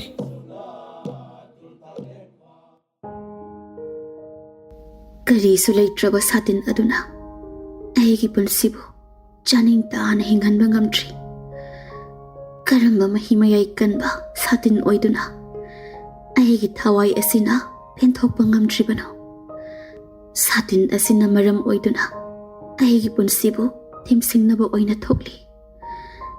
ꯂꯩꯕꯥꯛ ꯑꯁꯤꯗ ꯂꯩꯔꯤꯕ ꯌꯨꯝꯊꯣꯡ ꯈꯨꯗꯤꯡꯒꯤ ꯃꯤꯁꯤꯡꯅ ꯑꯁꯨꯛ ꯌꯥꯝꯅ ꯄꯨꯛꯅꯤꯡ ꯆꯪꯅ ꯊꯤꯔꯤꯕ ꯁꯥꯇꯤꯟ ꯑꯗꯣ ꯀꯔꯝꯅ ꯐꯪꯕ ꯉꯝꯗ꯭ꯔꯤꯕꯅꯣ? ꯅꯣꯡꯂꯩ ꯅꯨꯡꯁꯤꯠꯅ ꯍꯨꯝꯗꯨꯅ ꯄꯨꯈꯤꯕ ꯁꯥꯇꯤꯟ ꯑꯗꯨꯅ ꯂꯩꯕꯥꯛ ꯑꯁꯤꯒꯤ ꯋꯥꯡꯃ ꯂꯥꯟꯅ ꯆꯠꯈꯤꯕ ꯑꯣꯏꯈ꯭ꯔꯕꯗꯤ ꯈꯪꯗ꯭ꯔꯦ. ꯁꯣꯏꯗꯅ ꯂꯩꯐꯝ ꯊꯣꯛꯏ. ꯁꯥꯇꯤꯟꯗꯨ ꯂꯩꯔꯒꯅ ꯑꯩꯒꯤ ꯄꯨꯛꯅꯤꯡ ꯋꯥꯈꯜ ꯑꯁꯤ ꯆꯥꯅꯤꯡ ꯇꯥꯕ ꯉꯝꯒꯗꯧꯔꯤꯕ꯭ꯔꯥ? ꯑꯩ ꯄꯥꯕꯨꯡꯗ ꯍꯪꯒꯠꯂꯒ ꯏꯁꯥꯃꯛ ꯁꯥꯇꯤꯟꯒꯤ ꯈꯣꯡꯒꯨꯜ ꯂꯤꯔꯒꯦ ꯍꯥꯏꯔꯒꯦ. ꯄꯥꯕꯨꯡꯅ ꯁꯣꯏꯗꯅ ꯌꯥꯔꯛꯀꯅꯤ. ꯑꯁꯤ ꯈꯟꯗꯨꯅ ꯔꯥꯖꯀꯨꯃꯥꯔꯤꯅ ꯃꯄꯥꯕꯨꯡꯗ ꯑꯃꯗꯤ ꯃꯍꯥꯔꯥꯅꯤꯗ ꯋꯥꯐꯝ ꯑꯗꯨꯒꯤ ꯃꯇꯥꯡꯗ ꯍꯪꯒꯠꯆꯔꯦ. ꯃꯆꯥꯒꯤ ꯋꯥꯗꯨ ꯇꯥꯕꯗ ꯅꯤꯡꯊꯧ ꯃꯍꯥꯔꯥꯅꯤꯅꯁꯨ ꯃꯆꯥꯒꯤ ꯑꯅꯥꯕ ꯀꯣꯛꯄ ꯑꯣꯏꯔꯅꯤ ꯀꯣꯅꯨꯡ ꯃꯅꯨꯡꯗ ꯆꯥꯗ ꯊꯛꯇꯅ ꯇꯨꯝꯗꯅ ꯁꯥꯇꯤꯟꯒꯤ ꯋꯥꯈꯜꯗ ꯎꯡꯗꯨꯅ ꯂꯩꯒꯗꯕꯒꯤ ꯁꯔꯨꯛ ꯃꯅꯥꯏꯅꯨꯕꯤꯁꯤꯡꯒ ꯀꯣꯏꯅ ꯆꯠꯇꯨꯅ ꯁꯥꯇꯤꯜ ꯑꯗꯨꯕꯨ ꯊꯤꯕꯒꯤ ꯋꯥꯈꯜꯗ ꯄꯨꯛꯅꯤꯡ ꯅꯨꯡꯉꯥꯏꯅ ꯑꯋꯥꯕ ꯈꯔꯗꯤ ꯀꯣꯛꯄ ꯉꯝꯒꯅꯤ ꯍꯥꯏꯕ ꯋꯥꯈꯜꯗ ꯍꯌꯦꯡꯃꯛ ꯀꯣꯅꯨꯡꯗꯒꯤ ꯃꯄꯥꯜ ꯊꯣꯛꯇꯨꯅ ꯃꯆꯥꯅꯨꯄꯤꯕꯨ ꯃꯅꯥꯏ ꯃꯁꯤꯟ ꯀꯌꯥꯒ ꯃꯥꯅ ꯆꯠꯅꯤꯡꯕ ꯃꯥꯏꯀꯩꯗ ꯆꯠꯅꯕ ꯌꯥꯊꯪ ꯇꯧꯕꯤꯔꯦ. ꯃꯆꯥꯅꯨꯄꯤꯅ ꯍꯌꯦꯡꯃꯛꯇꯤ ꯆꯠꯂꯔꯣꯏ. ꯉꯁꯤ ꯅꯨꯃꯤꯠ 5ꯒꯤ ꯃꯇꯨꯡꯗꯒꯤ ꯆꯠꯀꯅꯤ. ꯃꯥꯒꯤ ꯆꯠꯅꯕ ꯈꯣꯡꯕꯨ ꯑꯣꯏꯒꯗꯕ ꯃꯅꯥꯏ ꯃꯁꯤꯟ ꯄꯨꯒꯗꯕ ꯆꯥꯅ ꯊꯛꯅꯕ ꯐꯤꯔꯣꯜ ꯏꯁꯤꯡ ꯃꯥꯏꯁꯤꯡ ꯊꯧꯔꯥꯡ ꯇꯧꯈꯤꯒꯦ ꯍꯥꯏꯅ ꯃꯄꯥꯕꯨꯡꯗ ꯍꯪꯒꯠꯆꯔꯦ. ꯁꯥꯇꯤꯜ ꯊꯤꯕꯒꯤ ꯋꯥꯈꯜ ꯑꯗꯨꯅ ꯂꯝꯖꯤꯡ ꯑꯣꯏꯗꯨꯅ ꯔꯥꯖꯀꯨꯃꯥꯔꯤꯒꯤ ꯃꯁꯥꯗꯨ ꯈꯔ ꯃꯁꯥ ꯈꯤꯡꯕꯒꯨꯝ ꯇꯧꯔꯛꯏ. ꯋꯥꯈꯜꯒꯤ ꯂꯩꯅꯥ ꯍꯥꯏꯕꯗꯅꯤ. ꯃꯤꯑꯣꯏꯕꯒꯤ ꯑꯋꯥ ꯅꯨꯡꯉꯥꯏ ꯅꯣꯛꯅꯤꯡꯕ ꯀꯞꯅꯤꯡꯕ ꯋꯥꯈꯜꯗꯒꯤ ꯊꯣꯔꯛꯄ ꯉꯥꯛꯇꯅꯤ. ꯄꯥꯎ ꯅꯨꯡꯉꯥꯏꯕ ꯃꯥꯏ ꯄꯥꯛꯄ ꯏꯁꯥꯅ ꯄꯥꯝꯖꯕ ꯃꯊꯦꯜ ꯂꯨꯀꯣꯏ ꯆꯥꯕ ꯋꯥꯈꯜ ꯅꯨꯡꯉꯥꯏ. ꯃꯤꯅ ꯐꯠꯇꯅ ꯍꯥꯏꯔꯛꯄ ꯊꯕꯛ ꯇꯧꯕꯗ ꯃꯄꯥ ꯏꯆꯨꯝ ꯆꯨꯝꯗꯕ ꯁꯦꯜ ꯊꯨꯝ ꯋꯥꯠꯂꯛꯄ ꯋꯥꯈꯜ ꯁꯣꯛꯍꯜꯂꯤ. ꯑꯅꯥꯕ ꯍꯥꯏꯕꯗꯨꯃꯛꯀ ꯆꯞ ꯃꯥꯟꯅꯅ ꯅꯥꯍꯜꯂꯤꯕꯅꯤ ꯋꯥꯍꯜꯂꯤ. ꯔꯥꯖꯀꯨꯃꯥꯔꯤꯒꯤ ꯃꯁꯥꯗ ꯀꯔꯤꯒꯨꯝꯕ ꯑꯅꯥꯕ ꯑꯃꯠꯇ ꯂꯩꯕ ꯅꯠꯇꯦ. ꯊꯋꯥꯏꯅ ꯄꯥꯝꯖꯕ ꯑꯈꯟꯅꯕ ꯄꯥꯃꯨꯅ ꯊꯝꯖꯕ ꯁꯥꯇꯤꯟ ꯑꯃ ꯃꯥꯡꯈꯤꯕꯒꯤ ꯋꯥꯈꯜꯒꯤ ꯂꯩꯅꯥ ꯑꯣꯏꯈꯤꯕꯅꯤ. ꯃꯁꯤ ꯄꯦꯟꯊꯣꯛꯄ ꯉꯝꯗꯕꯒꯤ ꯍꯩꯅꯕꯤ ꯑꯃꯅ ꯊꯣꯛꯍꯟꯕꯅꯤ. ꯁꯥꯇꯤꯟ ꯊꯤꯕ ꯆꯠꯄꯒꯤ ꯋꯥꯈꯜ ꯑꯃ ꯂꯥꯛꯄꯗ ꯃꯁꯥꯗꯨ ꯍꯥꯟꯅꯒ ꯃꯥꯟꯅꯗꯕ ꯍꯩꯅꯤꯡꯕ ꯆꯥꯅꯤꯡꯕ ꯊꯛꯅꯤꯡꯕ ꯇꯨꯝꯕ ꯌꯥꯔꯝꯗꯕ ꯑꯗꯣ ꯇꯨꯝꯕ ꯌꯥꯔꯛꯄ ꯃꯇꯣꯝꯇ ꯄꯣꯛꯆꯔꯛꯑꯦ. ꯅꯨꯡꯉꯥꯏꯇꯕ ꯋꯥꯈꯜ ꯅꯨꯡꯉꯥꯏꯅꯕ ꯍꯦꯟꯅ ꯅꯨꯡꯉꯥꯏꯇꯕ ꯋꯥꯈꯜ ꯑꯗꯨꯗ ꯈꯟꯖꯤꯟꯅꯕꯒꯤ ꯃꯆꯥꯛ ꯑꯣꯏꯍꯜꯂꯤꯕ ꯑꯁꯤ ꯃꯁꯥ ꯃꯇꯣꯝꯇ ꯑꯣꯏꯍꯟꯖꯕꯅꯤ. ꯀꯅꯥꯅꯁꯨ ꯏꯟꯁꯤꯜꯂꯨꯕ ꯅꯠꯇꯦ. ꯊꯤꯕ ꯐꯪꯒꯅꯤ ꯐꯪꯂꯣꯏ ꯈꯪꯕꯁꯨ ꯅꯠꯇ꯭ꯔꯦ. ꯃꯁꯥꯃꯛꯅ ꯁꯥꯇꯤꯟ ꯊꯤꯕ ꯆꯠꯀꯅꯤ ꯍꯥꯏꯕ ꯑꯁꯤꯗ ꯔꯥꯖꯀꯨꯃꯥꯔꯤ ꯑꯅꯥꯕ ꯈꯔꯗꯤ ꯀꯣꯛꯄꯒꯨꯝꯂꯦ. ꯍꯥꯟꯅꯅ ꯋꯥꯈꯜ ꯍꯦꯟꯖꯤꯟꯅ ꯈꯟꯕ ꯅꯨꯡꯉꯥꯏꯇꯕ ꯄꯣꯛꯂꯝꯕ ꯑꯗꯨ ꯈꯔ ꯃꯈꯩ ꯍꯟꯈ꯭ꯔꯦ. ꯔꯥꯖꯀꯨꯃꯥꯔꯤꯅ ꯃꯁꯥꯃꯛ ꯂꯩꯕꯥꯛ ꯁꯤꯟ ꯊꯨꯡꯅ ꯆꯠꯇꯨꯅ ꯁꯥꯇꯤꯟ ꯊꯤꯕ ꯆꯠꯀꯅꯤ ꯍꯥꯏꯕꯒꯤ ꯄꯥꯎ ꯃꯤ ꯈꯨꯗꯤꯡꯃꯛꯀꯤ ꯅꯥꯀꯣꯡꯗ ꯇꯥꯗꯕ ꯌꯥꯎꯗ꯭ꯔꯦ. ꯔꯥꯖꯀꯨꯃꯥꯔꯤ ꯎꯍꯧꯅꯕ ꯌꯦꯡꯍꯧꯅꯕ ꯄꯥꯈꯪ ꯄꯨꯝꯕ ꯃꯊꯨꯡ ꯃꯔꯥꯡ ꯍꯧꯅꯈ꯭ꯔꯦ. ꯐꯖꯕ ꯍꯥꯏꯕꯁꯤ ꯌꯦꯡꯅꯤꯡꯗꯕ ꯀꯅꯥꯁꯨ ꯌꯥꯎꯗꯦ. ꯅꯨꯄꯥꯁꯤꯡꯗ ꯅꯠꯇꯦ ꯅꯨꯄꯤ ꯑꯉꯥꯡꯁꯨꯅꯤ ꯃꯖꯥ ꯏꯕꯦꯝꯃꯕꯨ ꯎꯅꯤꯡꯂꯤꯕ. ꯔꯥꯖꯀꯨꯃꯥꯔꯤꯗꯤ ꯀꯣꯅꯨꯡ ꯃꯅꯨꯡꯗꯒꯤ ꯊꯣꯛꯂꯛꯄꯗ ꯁꯣꯏꯗꯅ ꯁꯥꯇꯤꯟ ꯑꯃꯗꯤ ꯇꯨꯞꯂꯛꯀꯅꯤ. ꯍꯟꯗꯛꯅ ꯀꯔꯝꯕ ꯁꯥꯇꯤꯟ ꯃꯈꯜ ꯃꯆꯨ ꯇꯨꯞꯂꯛꯀꯗꯧꯔꯤꯕ? ꯔꯥꯖꯀꯨꯃꯥꯔꯤꯅ ꯁꯥꯇꯤꯟ ꯇꯨꯞꯄ ꯑꯁꯤ ꯑꯣꯟꯊꯣꯛꯅ ꯄꯛꯈ꯭ꯔꯕ ꯐꯖꯕꯒꯤ ꯃꯊꯛꯇ ꯑꯃꯨꯛꯀ ꯍꯦꯟꯅ ꯐꯖꯕ ꯍꯥꯏꯕꯗꯨ ꯑꯣꯏꯍꯜꯂꯤꯕꯅꯤ. ꯃꯁꯤꯁꯨ ꯏꯁꯣꯔꯅ ꯄꯤꯊꯣꯔꯛꯄ top topa Rajkumari gi ahen magun namani khanari bani ngasi Rajkumari konungdagi khongsanduna manai masel kyaga lebak sin mathungna numit kyani satpagi numitni hanana pamnaduna leikhaba lebak adugi pakhang anova pakhang ariba loina sure yum dagi mapan thoktuna lambi lamhangda pukri mapanda saduna leinaribana kadom maikaida satpa hogduina khangdabana uhoraroi thengna horaroi haiduna konungi sana thongnak ngaiduna leinabasi yauri semba saba awat apa yengsinba loireduna mazaibe ma sana thong hangduna lengthokpa hore manai masen kharana mang tharaga mayai waida mazaibe ma dolai tongduna satin khanduna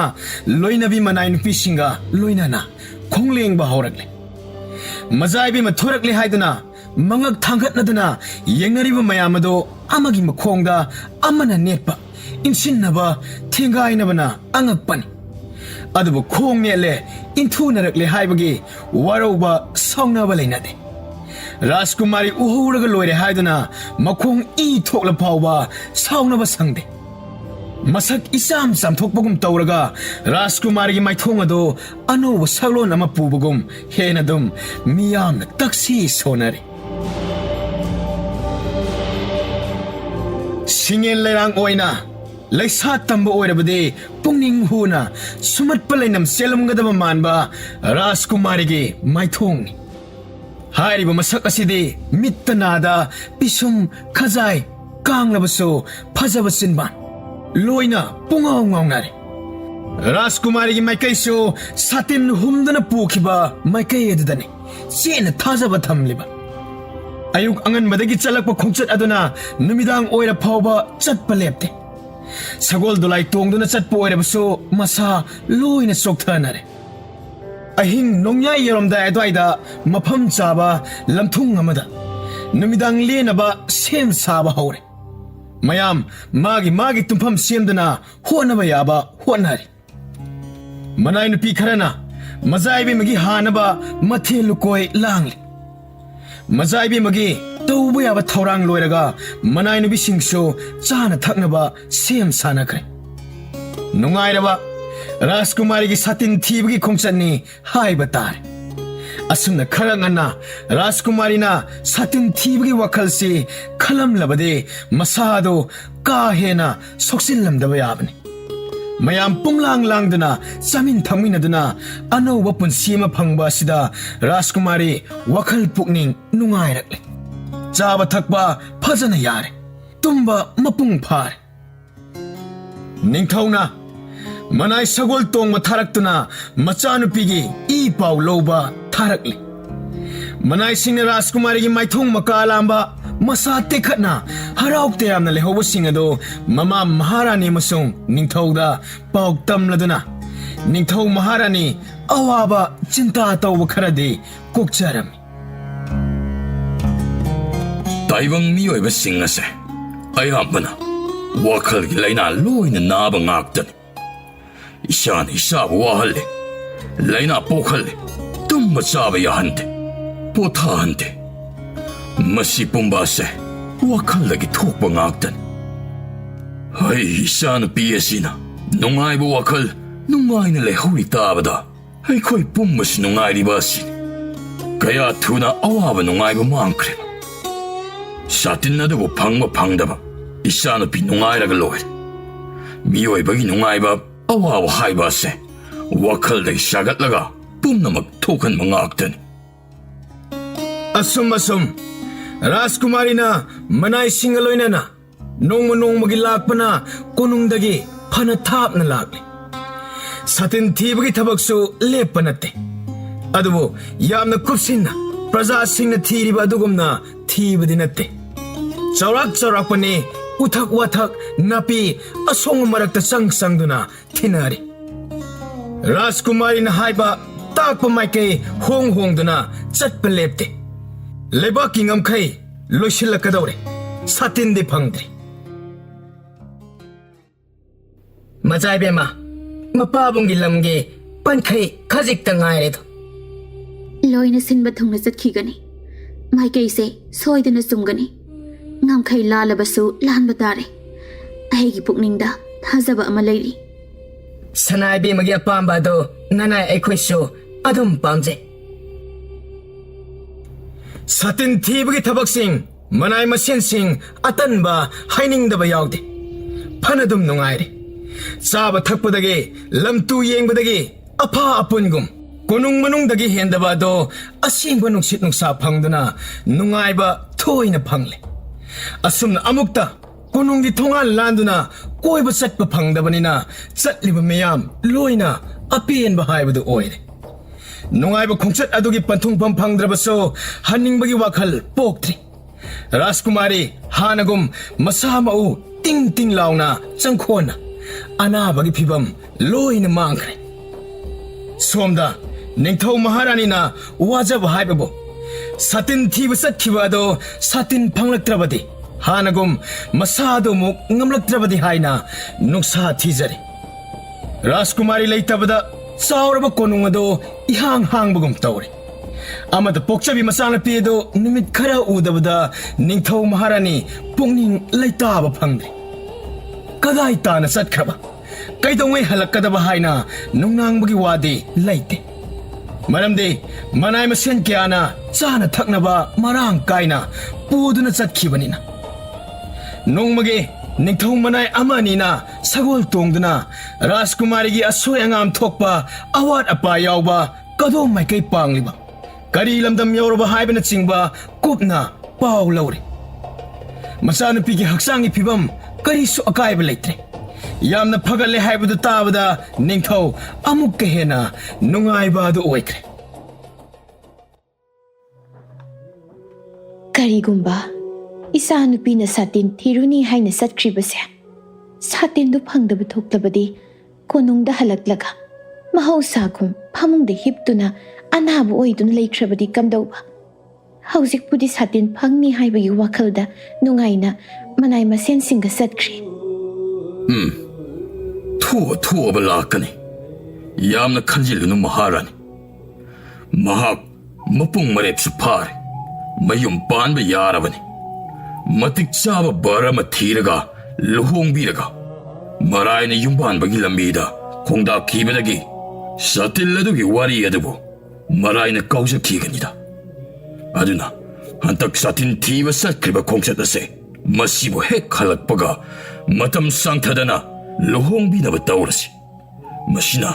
ꯃꯍꯥꯛꯀꯤ ꯑꯅꯥꯕ ꯂꯥꯌꯦꯡꯕꯒꯤ ꯎꯄꯥꯏ ꯑꯃ ꯑꯣꯏꯒꯅꯤ ꯑꯗꯨꯕꯨ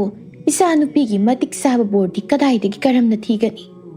ꯂꯩꯕꯥꯛ ꯉꯥꯛꯍꯧꯕ ꯉꯝꯒꯗꯕ ꯃꯕꯨꯛ ꯈꯔ ꯇꯞꯄ ꯍꯩꯁꯤꯡꯕ ꯃꯤꯑꯣꯏ ꯊꯤꯕ ꯇꯥꯕꯅꯤ ꯏꯆꯥꯅꯨꯄꯤꯒꯤ ꯕꯣꯔ ꯊꯤꯕ ꯍꯥꯏꯁꯦ ꯑꯔꯥꯏꯕꯗꯤ ꯑꯣꯏꯔꯣꯏ ꯃꯃꯥ ꯃꯗꯨꯒꯤꯗꯤ ꯏꯅꯥꯏ ꯈꯔ ꯊꯥꯗꯣꯛꯂꯒ ꯂꯩꯄꯥꯛ ꯑꯁꯤꯕꯨ ꯁꯤꯟꯕ ꯊꯨꯡꯅ ꯏ ꯄꯥꯎ ꯂꯧꯔꯒ ꯀꯔꯝꯕ ꯃꯄꯥ ꯃꯃꯥꯒꯤ ꯃꯆꯥ ꯑꯐꯕ ꯂꯩꯔꯤꯕꯒꯦ ꯍꯥꯏꯗꯨꯅ ꯑꯩꯈꯣꯏꯅ ꯊꯤꯕꯗ ꯌꯥꯝꯅ ꯂꯥꯏꯅ ꯈꯪꯒꯅꯤ ꯑꯐꯕ ꯍꯥꯏꯕ ꯑꯁꯤꯗꯤ ꯇꯣꯞ ꯇꯣꯞꯅ ꯇꯣꯉꯥꯟꯅ ꯍꯦꯛꯇꯃꯛ ꯆꯣꯡꯊꯣꯛꯇꯨꯅ ꯂꯩꯒꯗꯕꯅꯤ ꯈꯨꯜ ꯂꯩꯀꯥꯏꯅ ꯃꯥꯒꯤ ꯃꯆꯥ ꯑꯗꯨꯕꯨ ꯐꯩ ꯐꯠꯇꯦ ꯂꯣꯏꯅ ꯈꯪꯅꯔꯤꯕꯅꯤ ꯑꯗꯨꯕꯨ ꯃꯇꯝꯗꯪꯗꯤ ꯈꯔ ꯆꯪꯅ ꯑꯩꯈꯣꯏꯅ ꯊꯤꯍꯟꯕ ꯇꯥꯔꯦ ꯃꯁꯤꯗ ꯀꯔꯤꯁꯨ ꯋꯥꯅꯤꯡꯉꯥꯏ ꯂꯩꯇꯦ ꯑꯩꯒꯤ ꯋꯥꯈꯜꯗꯗꯤ ꯑꯉꯝ ꯑꯊꯧꯁꯤꯡꯗꯁꯨ ꯋꯥꯐꯝꯁꯤ ꯍꯥꯟꯅ ꯈꯪꯍꯟꯗꯨꯅ ꯇꯥꯟꯅꯕꯅ ꯐꯩ ꯁꯤꯅꯤ ꯃꯁꯤ ꯄꯨꯝꯕ ꯅꯤꯡꯊꯧꯁꯨ ꯌꯥꯏ ꯅꯤꯡꯊꯧꯅ ꯑꯉꯝ ꯃꯊꯧ ꯃꯅꯥꯏꯁꯤꯡꯗ ꯃꯆꯥꯅꯨꯄꯤꯒꯤ ꯂꯨꯍꯣꯡꯕꯒꯤ ꯑꯃꯗꯤ ꯑꯐꯕ ꯃꯇꯤꯛ ꯆꯥꯕ ꯕꯔ ꯊꯤꯅꯕꯒꯤ ꯋꯥꯐꯝ ꯑꯁꯤ ꯈꯪꯍꯜꯂꯤ ꯑꯊꯨꯕ ꯃꯇꯝꯗ ꯅꯤꯡꯊꯧꯒꯤ ꯃꯆꯥꯅꯨꯄꯤ ꯔꯥꯖꯀꯟꯌꯥ ꯂꯨꯍꯣꯡꯂꯒꯅꯤ ꯍꯥꯏꯅ ꯂꯩꯕꯥꯛ ꯁꯤꯟꯕ ꯊꯨꯡꯅ ꯇꯥꯟꯅꯔꯦ ꯃꯤꯄꯨꯝ ꯈꯨꯗꯤꯡꯃꯛꯅ ꯉꯥꯡꯅꯩ ꯁꯥꯇꯤꯟ ꯄꯨꯔꯛꯄ ꯃꯤꯁꯛꯇꯨꯅ ꯅꯨꯄꯥ ꯑꯣꯏꯔꯕꯗꯤ ꯂꯨꯍꯣꯡꯗꯨꯅ ꯄꯤꯒꯅꯤ ꯍꯥꯏꯅ ꯍꯥꯏꯈꯤꯕꯅꯤ ꯍꯧꯖꯤꯛꯅ ꯃꯆꯥꯅꯨꯄꯤ ꯔꯥꯖꯀꯟꯌꯥꯒꯤ ꯃꯇꯤꯛ ꯆꯥꯕ ꯕꯔ ꯊꯤꯕ ꯍꯧꯔꯛꯂꯕ ꯃꯤꯌꯥꯝꯅ ꯉꯥꯡꯅꯕ ꯑꯗꯨ ꯅꯤꯡꯊꯧꯒꯤ ꯅꯥꯀꯣꯡ ꯌꯧꯔꯦ ꯁꯥꯇꯤꯟꯕꯨ ꯄꯨꯔꯛꯂꯕꯗꯤ ꯍꯧꯖꯤꯛꯁꯨ ꯃꯆꯥꯅꯨꯄꯤ ꯊꯥꯖꯒꯅꯤ ꯍꯥꯏꯅ ꯅꯤꯡꯊꯧꯅ ꯄ꯭ꯔꯖꯥ ꯃꯤꯌꯥꯝꯗ ꯈꯪꯍꯜꯂꯤ ꯁꯥꯇꯤꯜ ꯑꯗꯨ ꯔꯥꯖꯀꯨꯃꯥꯔꯤꯅ ꯂꯨꯍꯣꯡꯗ꯭ꯔꯤꯉꯩꯗ ꯄꯨꯔꯛꯄ ꯇꯥꯕꯅꯤ ꯍꯥꯏꯅꯁꯨ ꯄꯥꯎꯊꯥꯡ ꯆꯠꯂꯤ ꯅꯤꯡꯊꯧ ꯃꯅꯥꯏ ꯃꯁꯤꯡ ꯀꯌꯥ ꯊꯥꯗꯣꯛꯇꯨꯅ ꯕꯔ ꯊꯤꯕꯒꯤ ꯊꯕꯛ ꯆꯠꯊꯈ꯭ꯔꯦ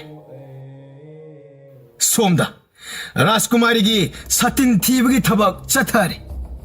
राजकुमारी मतिक चाब बर थीब हौरी ताबदा लेबाक अदुदा लेबा पाखंग नहा पाखंग सरी कया पोंगिंग लांगतकनबा खोइसाउनबा कलकनबा हेनख्रे कनागी मचा मसुदा थोकलगदबा मराइबक फवामदि लेरमलगनी सातिन पुरक मिसक अदुदा मचानुपी थाजगनी हैरमबदना मिपुं खुदिंग सातिन फंगनब होनरमबनी हौजिंगना निंथौ ओइबा याबा मसक मतौ चंखोनबा वांग चावबा मथौना लेबा थिरकलबनिना राजकुमारी वाखल ngawjadana manglammasing mangphawngnadana wakhal maning hanagre Maikai khuding chatuna ningthau manai masen kyana magi maming matha laifam punare Maikai kyadagi tongan ba ningthau oiba yaba Rajkumari gi bar oiba yaba khannaba sem sanare Satin thibgi khongjaso lebaki ngamkhai loisilakle Manai masen singna hannabgi thaurang tawrase mapa bungi ngamkhai loirakle haina Rajkumari da hangatchare Ujik wali bahaibabu Jingjao amagi mathakta suklaba umang adu sangduna Magi satilado tiningli Adu umang adu Laiti manaba lampakta laibanate Kara wangna Angam machingmai kadana chatlaga laiba umangni Kanana so mapam maduda chatnade Yengbada umang uri wari uwa singna yom mali Umang adu tana changnaba lambi sulaiba ude Rajkumari na khalli Awang bachingi umang asida Wang na paikriba satin ado Soidana leiramba siyay Aigi pukningda hazabali Satin ado Umang asida hauriba using asida Soidana banduna leiramgani Aikhoy waraba suwana Umang asida Amuktang sangduna yinglam kisi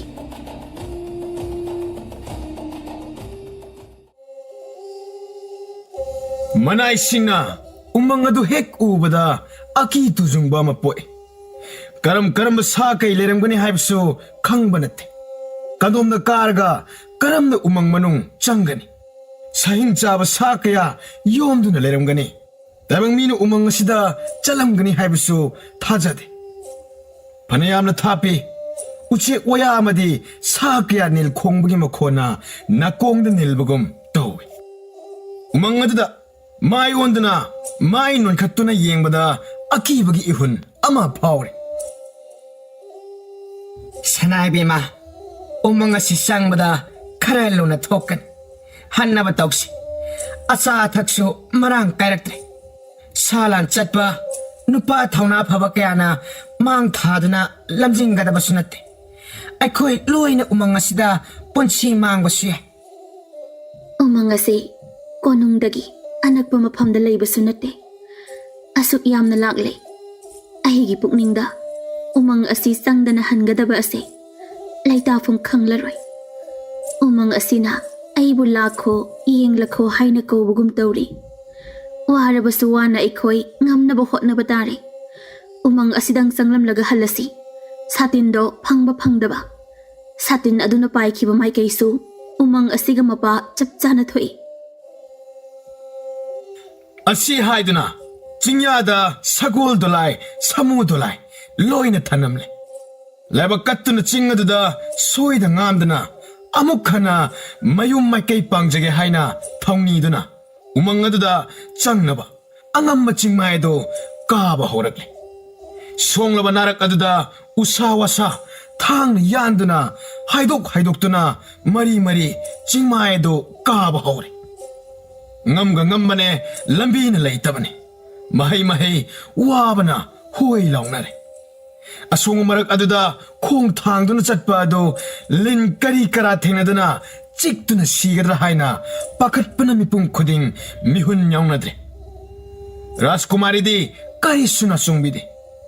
wakhal amana lamjingduna jam pungchat chatle Rajkumari gi mataududa manaina pisingna Thawna kharadi leirakpagum su tawi Mukhut masa makhong tingkhang na khotpa thingaiba I thokpu su yauri Rajkumari su adu manga usawasa masin tumbana thinbagi phiji phina segaiba tatpa yauri bani ꯆꯠꯂꯤꯕ ꯈꯨꯗꯤꯡꯃꯛ ꯍꯨꯃꯥꯡꯅ ꯃꯁꯥ ꯄꯨꯝꯕ ꯄꯨꯝꯆꯣꯠ ꯆꯣꯠꯅꯔꯦ ꯋꯥꯕꯅꯁꯨ ꯁꯣꯔ ꯍꯣꯟꯕꯗ ꯑꯋꯥꯕ ꯑꯣꯏꯔꯦ ꯃꯖꯥꯏꯕꯦꯝꯃ ꯑꯅꯤꯡꯕ ꯑꯆꯦꯠꯄ ꯂꯥꯏꯅꯤꯡ ꯑꯃꯒ ꯂꯣꯏꯅꯅ ꯆꯤꯡ ꯑꯗꯨ ꯀꯥꯕꯒꯤ ꯊꯧꯅꯥ ꯍꯟꯕ ꯂꯩꯇꯦ ꯎꯆꯤꯟ ꯅꯥꯆꯤꯟꯅ ꯎꯃꯪ ꯑꯗꯨ ꯌꯧꯔꯦ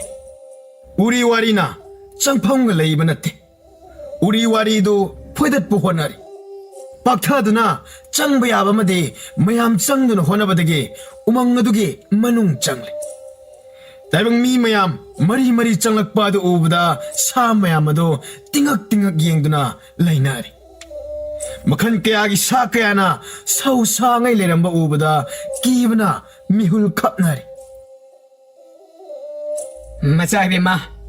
ꯁꯥ ꯃꯌꯥꯝ ꯃꯔꯛꯇ ꯑꯩꯈꯣꯏ ꯊꯋꯥꯏ ꯃꯥꯡꯕ ꯇꯥꯔꯦ ꯀꯔꯝ ꯇꯧꯅꯤ ꯁꯤꯗꯤ ꯌꯦꯡꯊꯣꯛꯂꯨꯕ ꯃꯥꯏꯀꯩ ꯈꯨꯗꯤꯡꯗ ꯁꯥꯒꯤ ꯁꯥ ꯉꯥꯛꯇꯅꯤ ꯁꯥꯇꯤꯟ ꯊꯤꯕ꯭ꯔꯥ ꯍꯥꯏꯕꯕꯨ ꯁꯥꯒꯤ ꯈꯌꯥꯠꯇ ꯇꯥꯕ ꯇꯥꯔꯕꯅꯤꯀꯣ ꯃꯌꯥꯝ ꯄꯨꯟꯅ ꯇꯥꯁꯤꯟꯗꯨꯅ ꯆꯠꯁꯦ ꯑꯗꯨꯕꯨ ꯁꯥ ꯑꯃꯠꯇꯅ ꯃꯈꯣꯏ ꯇꯝꯅ ꯍꯣꯠꯆꯤꯜꯂꯛꯄ ꯇꯧꯗꯦ ꯃꯔꯝꯗꯤ ꯇꯥꯏꯕꯪ ꯃꯤ ꯑꯃ ꯆꯍꯤ ꯀꯌꯥꯗꯒꯤ ꯑꯍꯤꯡ ꯅꯨꯡꯊꯤꯜ ꯂꯣꯏꯅꯗꯨꯅ ꯂꯥꯛꯂꯤꯕꯅꯤꯅ ꯁꯥꯁꯤꯡ ꯑꯗꯨꯅ ꯃꯥꯒꯤ ꯃꯔꯣꯟꯗ ꯄꯥꯎ ꯐꯥꯎꯅꯔꯤ ꯇꯥꯏꯕꯪ ꯃꯤ ꯃꯁꯤꯡ ꯈꯪꯗꯅ ꯎꯃꯪꯗ ꯆꯪꯂꯛꯂꯦ ꯑꯩꯈꯣꯏꯕꯨ ꯐꯥꯕ ꯂꯥꯛꯂꯤꯕ꯭ꯔꯥ ꯍꯩ ꯍꯦꯛꯄ ꯂꯥꯛꯂꯤꯕ꯭ꯔꯥ ꯍꯥꯏꯗꯨꯅ ꯄꯨꯟꯅ ꯇꯥꯁꯤꯟꯅꯗꯨꯅ ꯑꯩꯈꯣꯏꯗ ꯃꯃꯤꯠ ꯀꯨꯞꯇꯨꯅ ꯌꯦꯡꯅꯔꯤ ꯇꯥꯏꯕꯪ ꯃꯤ ꯑꯃꯗꯨꯅ ꯀꯗꯥꯏꯗ ꯂꯩꯈ꯭ꯔꯦ ꯋꯥꯔꯤ ꯁꯥꯟꯅꯔꯤ ꯁꯥ ꯃꯌꯥꯝ ꯀꯧꯅꯕ ꯉꯥꯡꯕ ꯇꯥꯕꯗ ꯄꯥꯈꯪ ꯑꯗꯨ ꯃꯥꯒꯤ ꯂꯩꯐꯝ ꯑꯗꯨꯗꯒꯤ ꯇꯞꯅ ꯃꯉꯛ ꯊꯥꯡꯒꯠꯇꯨꯅ ꯀꯣꯏꯌꯦꯡ ꯌꯦꯡꯂꯛꯏ ꯅꯨꯄꯤꯅ ꯌꯥꯝꯕ ꯀꯥꯡꯂꯨꯞ ꯂꯦꯞꯇꯨꯅ ꯈꯣꯡꯐꯝ ꯂꯦꯡꯗꯅ ꯌꯥꯝꯅ ꯀꯤꯊꯤ ꯀꯤꯔꯨꯝꯅ ꯂꯦꯞꯄꯤꯕꯁꯤꯡ ꯑꯗꯨ ꯎꯕꯗ ꯄꯥꯈꯪ ꯑꯗꯨ ꯃꯈꯣꯏ ꯇꯝꯅ ꯆꯪꯁꯤꯜꯂꯛꯏ ꯃꯌꯥꯝꯅ ꯍꯥꯏꯅꯩ ꯑꯦ ꯇꯨ ꯑꯥꯗ ꯅꯨꯄꯥ ꯑꯃꯗꯤ ꯂꯩꯔꯦ ꯎꯃꯪ ꯑꯁꯦ ꯃꯤ ꯈꯔꯗꯤ ꯂꯩꯔꯝꯕ ꯌꯥꯏ ꯑꯁꯤꯕꯨ ꯅꯨꯄꯤꯗꯤ ꯃꯥꯜꯂꯤ ꯅꯨꯄꯤꯒꯤ ꯁꯥꯖꯠꯇꯤ ꯅꯠꯇꯦ ꯋꯥꯡ ꯆꯥꯎꯈ꯭ꯔꯦꯗ ꯃꯐꯤꯁꯨ ꯌꯥꯎꯗꯦ ꯎꯅꯥ ꯀꯌꯥꯅ ꯌꯣꯝꯁꯤꯟꯗꯨꯅ ꯃꯈ꯭ꯋꯥꯡꯁꯤ ꯈꯨꯞꯅꯕ ꯍꯣꯠꯅꯕ ꯃꯥꯜꯂꯤ ꯍꯣꯏꯅꯦ ꯃꯁꯝ ꯁꯥꯡꯕꯒꯤ ꯋꯥꯅꯤꯅꯦ ꯑꯗꯨꯕꯨ ꯅꯨꯄꯤꯗꯤ ꯃꯥꯟꯗꯦ ꯑꯩꯁꯨ ꯅꯨꯄꯥ ꯑꯣꯏꯔꯝꯕ ꯌꯥꯏ ꯈꯔ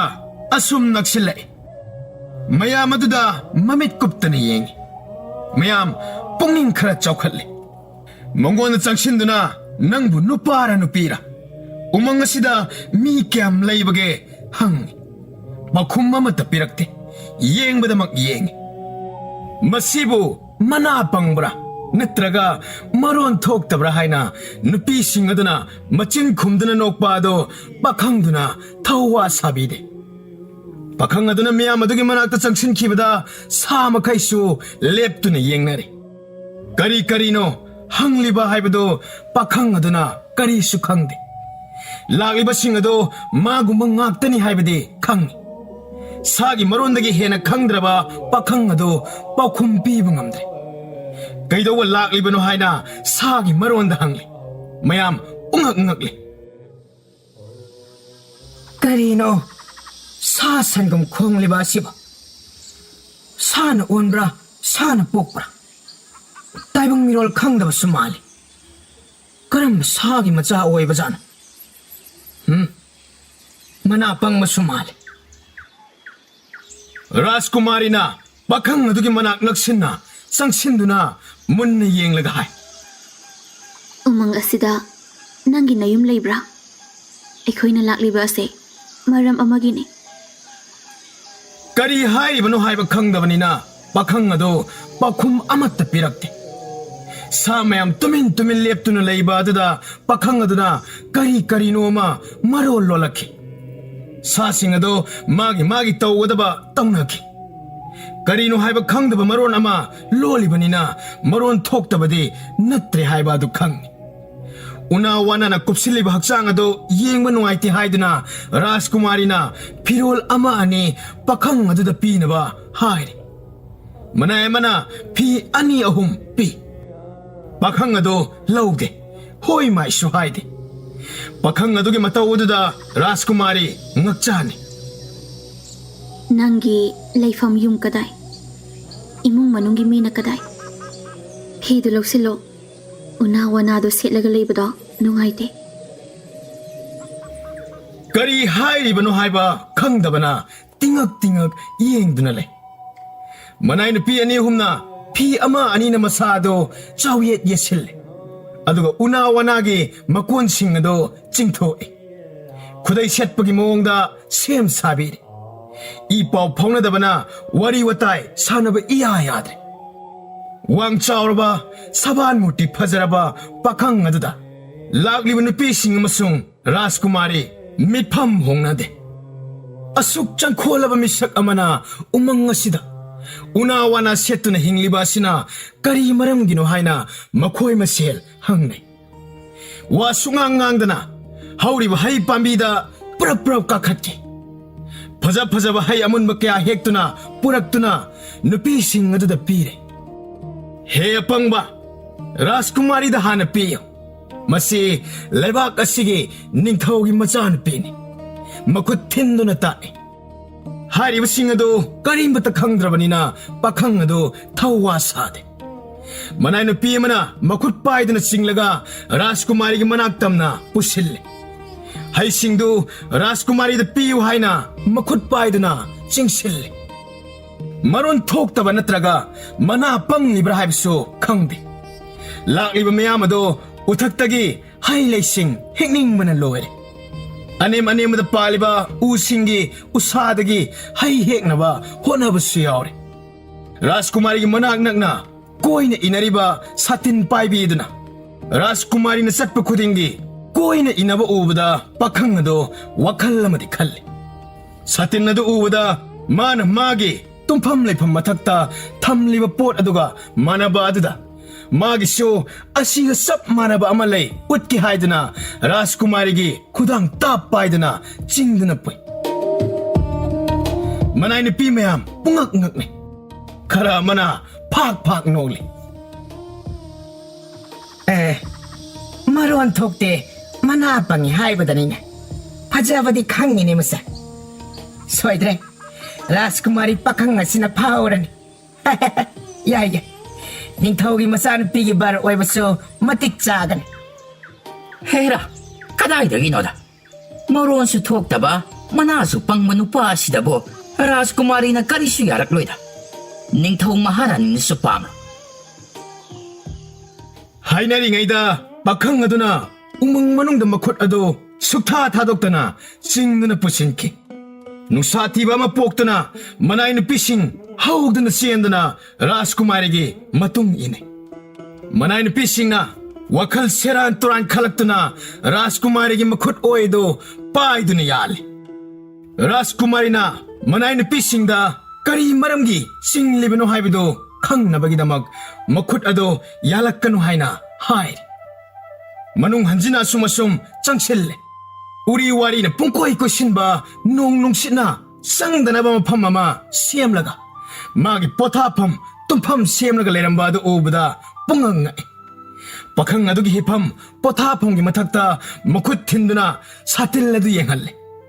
Satin adu mapop kaidana ningthina uri wari na phajin punchinduna khallaga leramba adu ubada manay nupi mana hai. ꯑꯩꯈꯣꯏꯅ ꯑꯁꯨꯛ ꯋꯥꯅ ꯃꯇꯝ ꯆꯪꯅ ꯅꯍꯥꯟ ꯃꯈꯩ ꯊꯤꯔꯤꯕ ꯁꯥꯇꯤꯟꯗꯨꯗꯤ ꯄꯥꯈꯪ ꯃꯔꯣꯜ ꯊꯣꯛꯇꯕꯁꯤꯅ ꯅꯨꯡꯉꯥꯏꯅ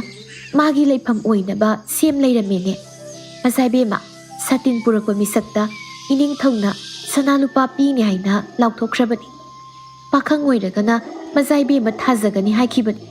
ꯃꯆꯥꯏꯕꯦꯝꯃꯒꯤ ꯁꯥꯇꯤꯟ ꯊꯤꯕ ꯂꯥꯛꯄ ꯅꯠꯇ꯭ꯔꯦ, ꯕꯣꯔ ꯊꯤꯕ ꯂꯥꯛꯄ ꯇꯥꯔꯦ.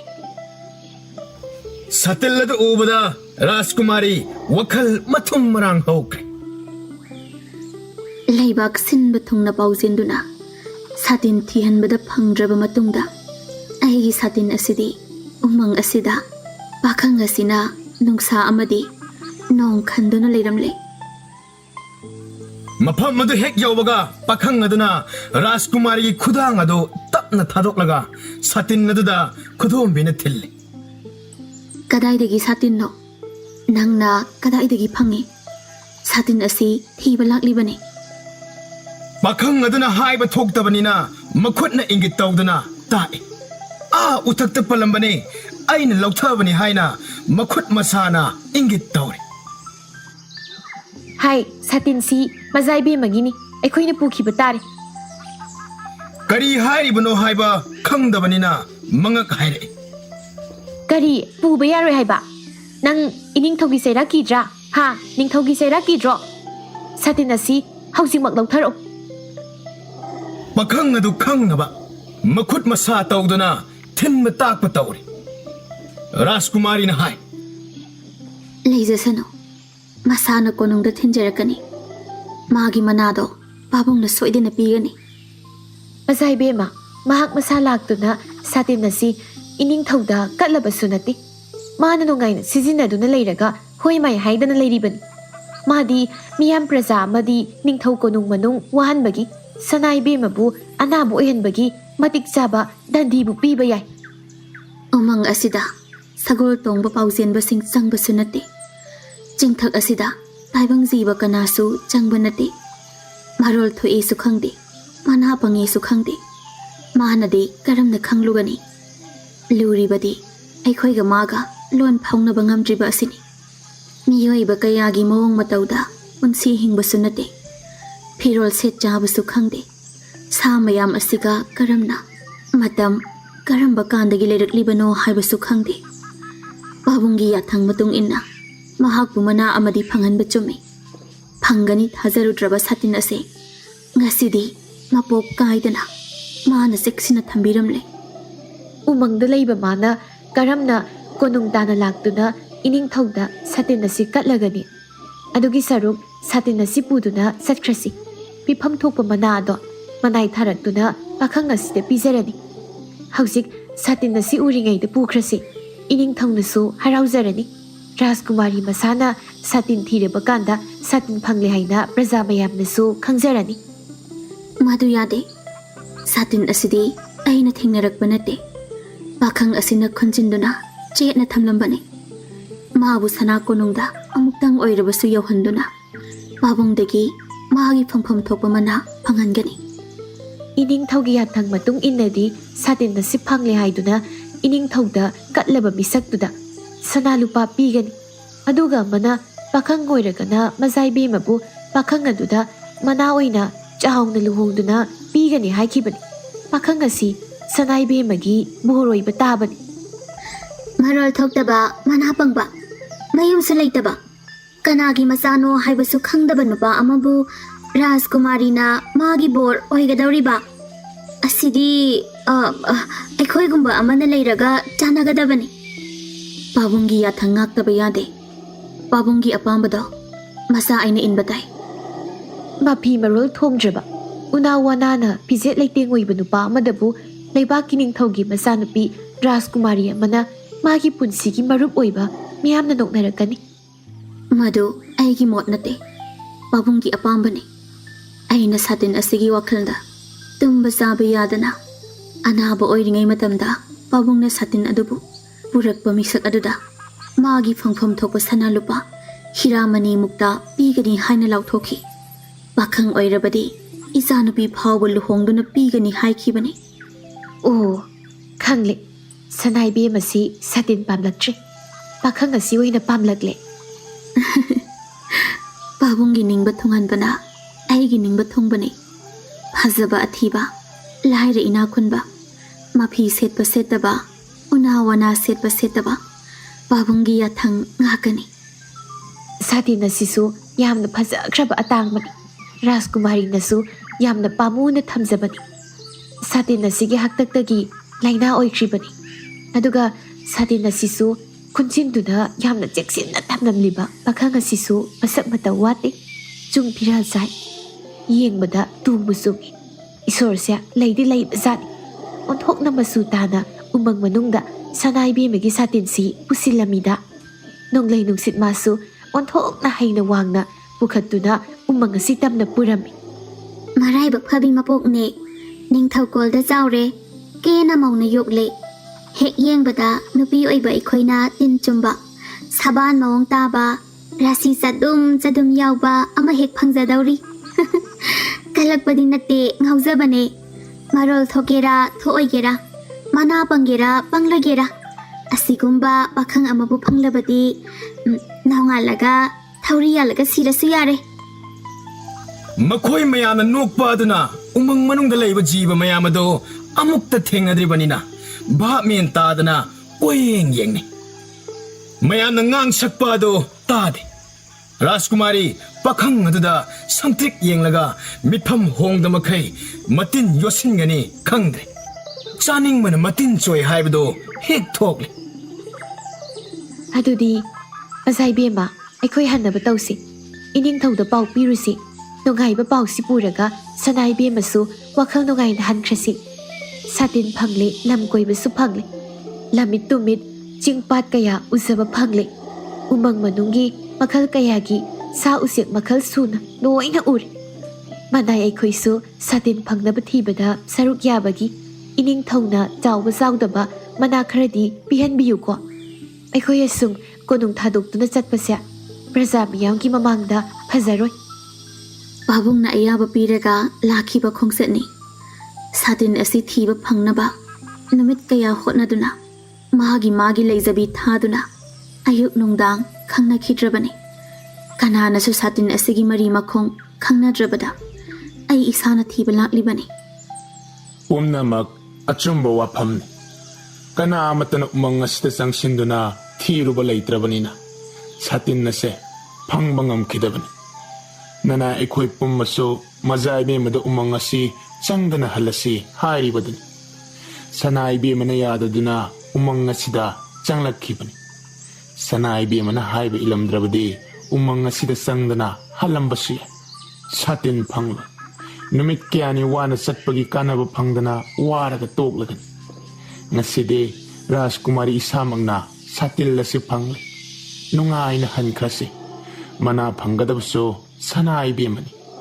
ꯁꯥꯇꯤꯟꯁꯨ ꯔꯥꯖꯀꯨꯃꯥꯔꯤꯒꯤꯅꯤ ꯔꯥꯖꯀꯨꯃꯥꯔꯤ ꯏꯁꯥꯅꯁꯨ ꯐꯪꯖꯕꯅꯤ ꯃꯅꯥ ꯐꯪꯒꯗꯕꯁꯨ ꯁꯥꯇꯤꯟ ꯃꯄꯨꯅ ꯐꯪꯂꯅꯤꯗ ꯁꯥꯇꯤꯟ ꯑꯁꯤꯗꯤ ꯑꯩꯅ ꯐꯪꯕ ꯅꯠꯇꯦ ꯅꯨꯄꯥ ꯑꯁꯤꯅ ꯐꯪꯂꯒ ꯈꯨꯟꯖꯤꯟꯗꯨꯅ ꯊꯝꯂꯝꯕꯅꯤ ꯃꯍꯥꯛꯅ ꯃꯥꯒꯤ ꯐꯪꯐꯝ ꯊꯣꯛꯄ ꯃꯅꯥ ꯑꯗꯨ ꯐꯪꯖꯕ ꯇꯥꯕꯅꯤ ꯃꯇꯝ ꯑꯁꯨꯛ ꯀꯨꯏꯅ ꯃꯥꯡꯂꯨꯔꯕ ꯑꯩꯒꯤ ꯁꯥꯇꯤꯟ ꯑꯁꯤ ꯉꯁꯤꯗꯤ ꯇꯦꯛꯇ ꯀꯥꯏꯗꯅ ꯄꯥꯈꯪ ꯑꯁꯤꯅ ꯊꯝꯕꯤꯔꯝꯕꯅꯤ ꯑꯗꯨꯗ ꯂꯨꯔꯤꯕꯗꯤ ꯋꯥ ꯉꯥꯡꯕꯁꯨ ꯊꯣꯛꯇꯕ ꯃꯤꯅ ꯀꯔꯤ ꯍꯥꯏꯅꯔꯤꯕꯅꯣ ꯍꯥꯏꯕꯁꯨ ꯈꯪꯗꯕ ꯃꯥꯅ ꯀꯣꯅꯨꯡ ꯇꯥꯅ ꯂꯥꯛꯇꯨꯅ ꯁꯥꯇꯤꯟ ꯑꯁꯤ ꯏꯅꯤꯡꯊꯧꯗ ꯀꯔꯝꯅ ꯀꯠꯂꯔꯒꯅꯤ ꯃꯐꯤ ꯃꯔꯣꯜꯁꯨ ꯃꯁꯥꯗ ꯑꯃꯠꯇ ꯊꯣꯡꯂꯝꯗꯦ ꯍꯧꯖꯤꯛꯇ ꯑꯩꯈꯣꯏꯅ ꯀꯕꯛ ꯀꯕꯛ ꯌꯣꯝꯁꯤꯟꯗꯨꯅ ꯃꯤ ꯑꯃ ꯃꯥꯜꯂꯛꯄꯗ ꯉꯥꯏꯔꯤ ꯃꯤꯑꯣꯏꯕ ꯑꯃꯅ ꯁꯦꯠ ꯆꯥꯕ ꯐꯤꯖꯣꯜ ꯁꯦꯠꯂꯕꯗꯤ ꯍꯥꯏꯅꯤꯡꯉꯥꯏ ꯂꯩꯇꯅ ꯐꯖꯕ ꯍꯥꯏꯕꯗꯣ ꯑꯣꯏꯔꯅꯤ ꯔꯥꯖꯀꯨꯃꯥꯔꯤꯗꯤ ꯈꯪꯗꯦ ꯑꯩꯈꯣꯏꯗꯤ ꯄꯥꯈꯪ ꯑꯁꯤ ꯎꯕꯗ ꯄꯨꯡꯉꯥꯎꯕꯨ ꯉꯥꯎꯔꯦꯗꯣ ꯃꯥꯕꯨ ꯇꯥꯏꯕꯪꯄꯥꯟ ꯑꯁꯤꯗ ꯃꯤꯑꯣꯏꯕꯅ ꯉꯥꯡ ꯁꯛꯂꯤꯕ ꯄꯨꯝꯕ ꯑꯁꯤ ꯇꯝꯕꯤꯔꯒ ꯃꯤꯒꯤ ꯃꯔꯛꯇ ꯇꯤꯜꯂꯒ ꯃꯔꯥꯏꯅ ꯍꯩꯖꯔꯛꯀꯅꯤ ꯑꯗꯨꯗꯤ ꯁꯥꯇꯤꯟ ꯑꯁꯤ ꯄꯨꯗꯨꯅ ꯆꯠꯄ ꯇꯥꯔꯦ ꯅꯨꯄꯥ ꯑꯁꯤ ꯁꯥꯇꯤꯟ ꯑꯁꯤ ꯄꯨꯔꯒ ꯀꯣꯅꯨꯡꯗ ꯂꯥꯛꯎ ꯍꯥꯏꯔꯝꯂꯕꯁꯨ ꯃꯥꯗꯤ ꯚꯥꯞ ꯇꯥꯗꯕꯅꯤꯅ ꯂꯥꯛꯁꯨ ꯂꯥꯛꯂꯣꯏ ꯑꯁꯨꯛ ꯆꯥꯎꯔꯕ ꯎꯃꯪꯁꯤꯗ ꯁꯥ ꯀꯩꯅ ꯄꯤꯛ ꯊꯜꯂꯕ ꯃꯐꯝ ꯑꯁꯤꯗ ꯇꯥꯏꯕꯪ ꯃꯤꯑꯣꯏꯕ ꯑꯃꯅ ꯄꯥꯈꯪ ꯐꯥꯕ ꯐꯥꯎꯕ ꯀꯔꯝꯅ ꯂꯩꯔꯝꯂꯤꯕꯅꯣ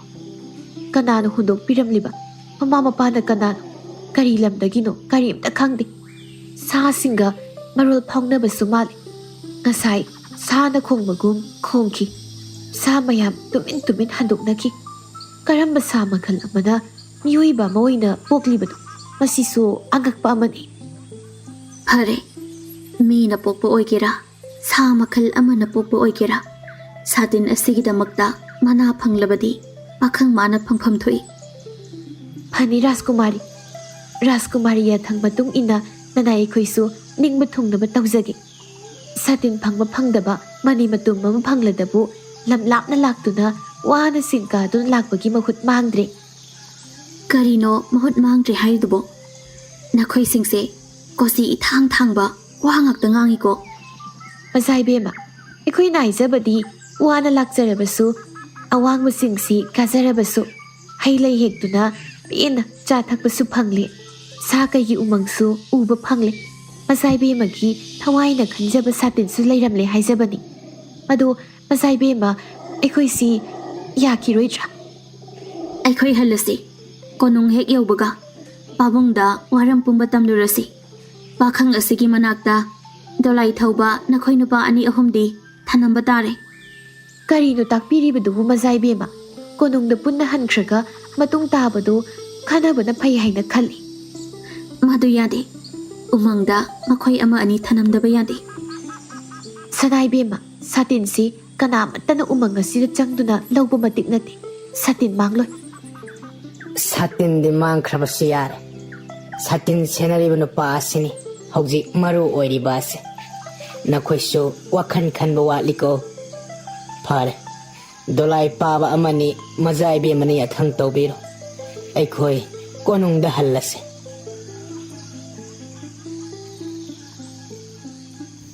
ꯃꯅꯥꯏ ꯑꯃ ꯑꯅꯤ ꯎꯃꯪ ꯃꯅꯨꯡꯗ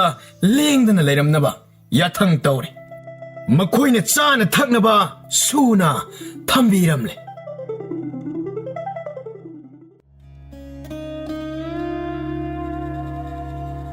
ꯎꯃꯪ ꯑꯗꯨꯗ ꯂꯩꯍꯧꯔꯤꯕ ꯅꯨꯄꯥ ꯑꯅꯤꯗꯨ ꯀꯤꯕꯅ ꯂꯣꯏꯔꯦ꯫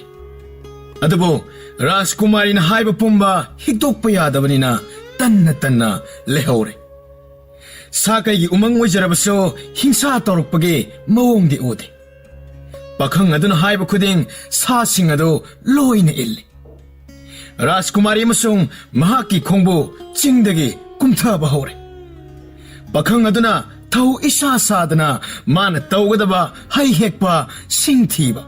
ꯎꯔꯤ ꯋꯥꯔꯤ ꯊꯠꯄ ꯈꯣꯠꯄ ꯇꯧꯗꯨꯅ ꯂꯩꯍꯧꯔꯦ꯫ ꯅꯨꯄꯥ ꯑꯅꯤꯗꯨꯅ ꯄꯥꯈꯪ ꯑꯗꯨꯒꯤ ꯃꯇꯨꯡ ꯀꯣꯏꯟ ꯏꯟꯅꯗꯨꯅ ꯁꯥ ꯀꯩꯁꯤꯡ ꯑꯗꯨ ꯀꯤꯕꯗꯒꯤ ꯃꯔꯨꯝꯗ ꯂꯣꯠꯅꯕ ꯍꯣꯠꯅꯩ꯫ ꯃꯈꯣꯏ ꯑꯅꯤꯒꯤ ꯃꯇꯧ ꯑꯗꯨꯅ ꯄꯥꯈꯪ ꯑꯗꯨꯅ ꯈꯪꯂꯦ꯫ ꯃꯈꯣꯏ ꯀꯤꯔꯦ ꯍꯥꯏꯕ, ꯀꯔꯤꯁꯨ ꯇꯧꯔꯣꯏ ꯍꯥꯏꯅ ꯃꯈꯨꯠꯅ ꯃꯉꯛꯅ ꯍꯥꯏ ꯍꯨꯝꯗꯨꯅ ꯇꯥꯛꯂꯤ꯫ ꯔꯥꯖꯀꯨꯃꯥꯔꯤ ꯄꯟꯗꯅ ꯃꯅꯥꯏꯁꯤꯡꯒ ꯂꯣꯏꯅꯅ ꯀꯣꯅꯨꯡ ꯃꯥꯏꯀꯩ ꯄꯥꯡꯈ꯭ꯔꯦ꯫ ꯅꯤꯡꯊꯧꯒꯤ ꯃꯅꯥꯏ ꯁꯒꯣꯜ ꯇꯣꯡꯕꯅ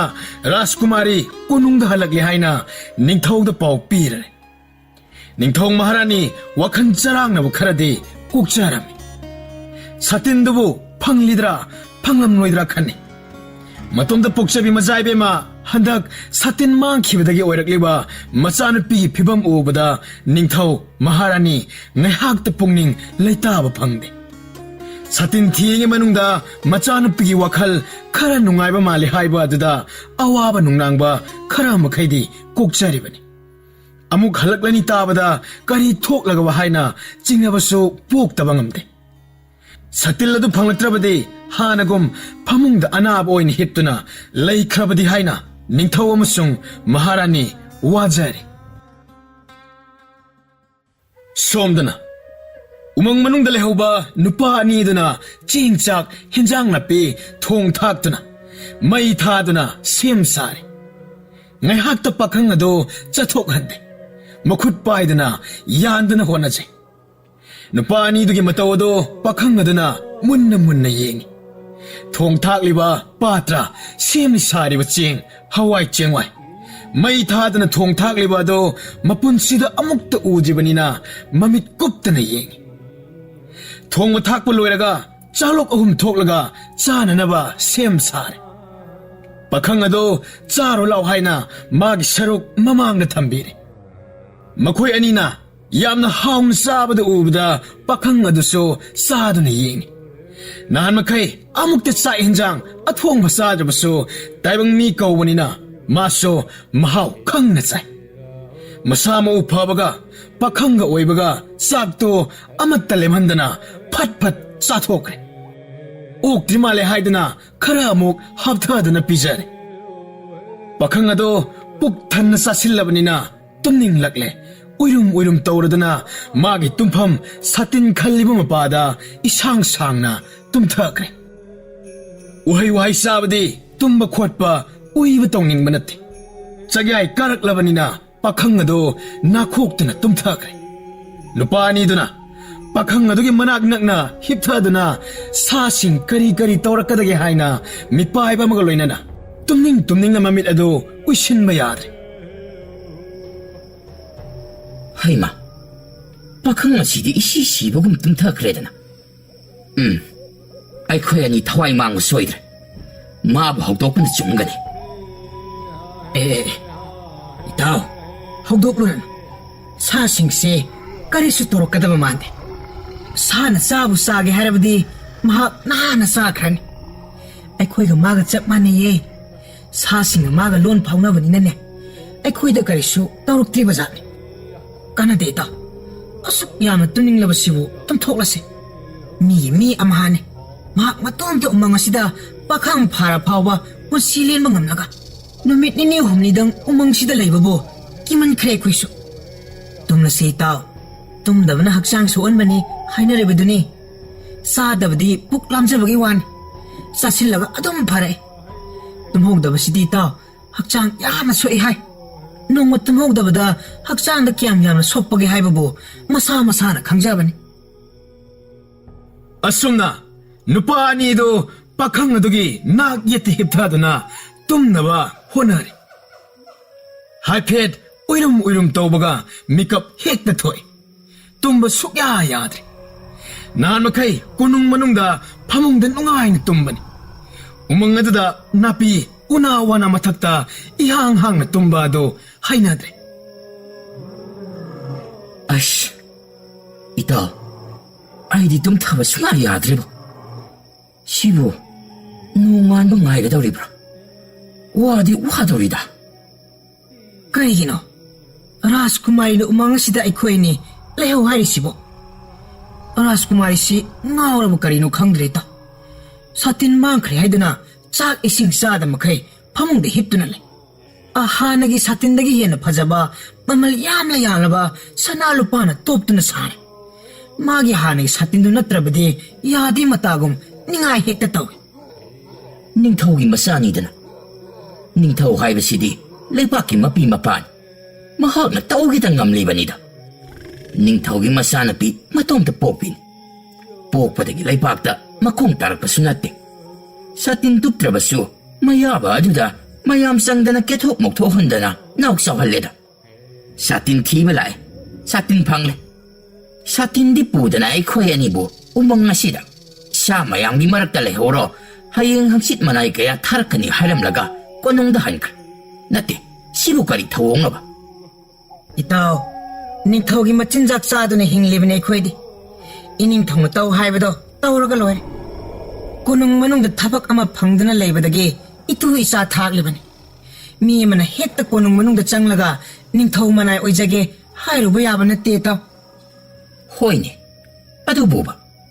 ꯅꯤꯡꯊꯧꯅ ꯍꯥꯏꯕꯅꯤ ꯃꯆꯥꯅꯨꯄꯤ ꯐꯥꯎꯕꯅ ꯍꯨꯀꯨꯝ ꯆꯂꯥꯏꯔꯛꯂꯦ ꯃꯊꯣꯡ ꯍꯨꯛꯇꯦꯗ ꯁꯥꯇꯤꯟ ꯂꯩꯔꯦ ꯐꯪꯂꯦ ꯃꯃꯤꯠꯃꯛꯅ ꯎꯔꯦ ꯁꯥꯇꯤꯟ ꯑꯗꯣ ꯄꯥꯈꯪ ꯑꯁꯤꯗ ꯂꯧꯊꯍꯜꯂꯒ ꯄꯨꯒꯦ ꯍꯥꯏꯕꯗꯕꯨ ꯄꯥꯈꯪ ꯑꯁꯤꯅꯕꯨ ꯌꯥꯔꯣꯏ ꯍꯥꯏꯔꯛꯀꯗ꯭ꯔꯣ ꯍꯥꯏꯔꯛꯂꯣꯏꯅꯦ ꯑꯩꯈꯣꯏꯅ ꯁꯥꯇꯤꯟ ꯑꯁꯤ ꯁꯅꯥ ꯇꯣꯞꯄꯤ ꯂꯨꯄꯥ ꯇꯣꯞꯄꯤ ꯍꯥꯏꯗꯨꯅꯕꯨ ꯀꯜꯂꯛꯆꯕꯒꯤ ꯋꯥꯇꯅꯤ ꯃꯁꯤꯒꯤ ꯄꯥꯈꯪ ꯑꯁꯤꯗꯤ ꯁꯥꯇꯤꯟ ꯑꯁꯤꯒꯤ ꯃꯒꯨꯟ ꯃꯃꯜ ꯈꯪꯕ ꯅꯠꯇꯦꯗ ꯌꯦꯡꯉꯨꯗꯅ ꯎꯁꯥ ꯋꯥꯁꯥ ꯃꯔꯛꯇ ꯎꯔꯤ ꯋꯥꯔꯤꯅ ꯌꯦꯁꯤꯟ ꯄꯨꯟꯁꯤꯡꯗꯨꯅ ꯅꯣꯡ ꯅꯨꯡꯁꯥ ꯈꯜꯂꯤꯕ ꯑꯁꯦ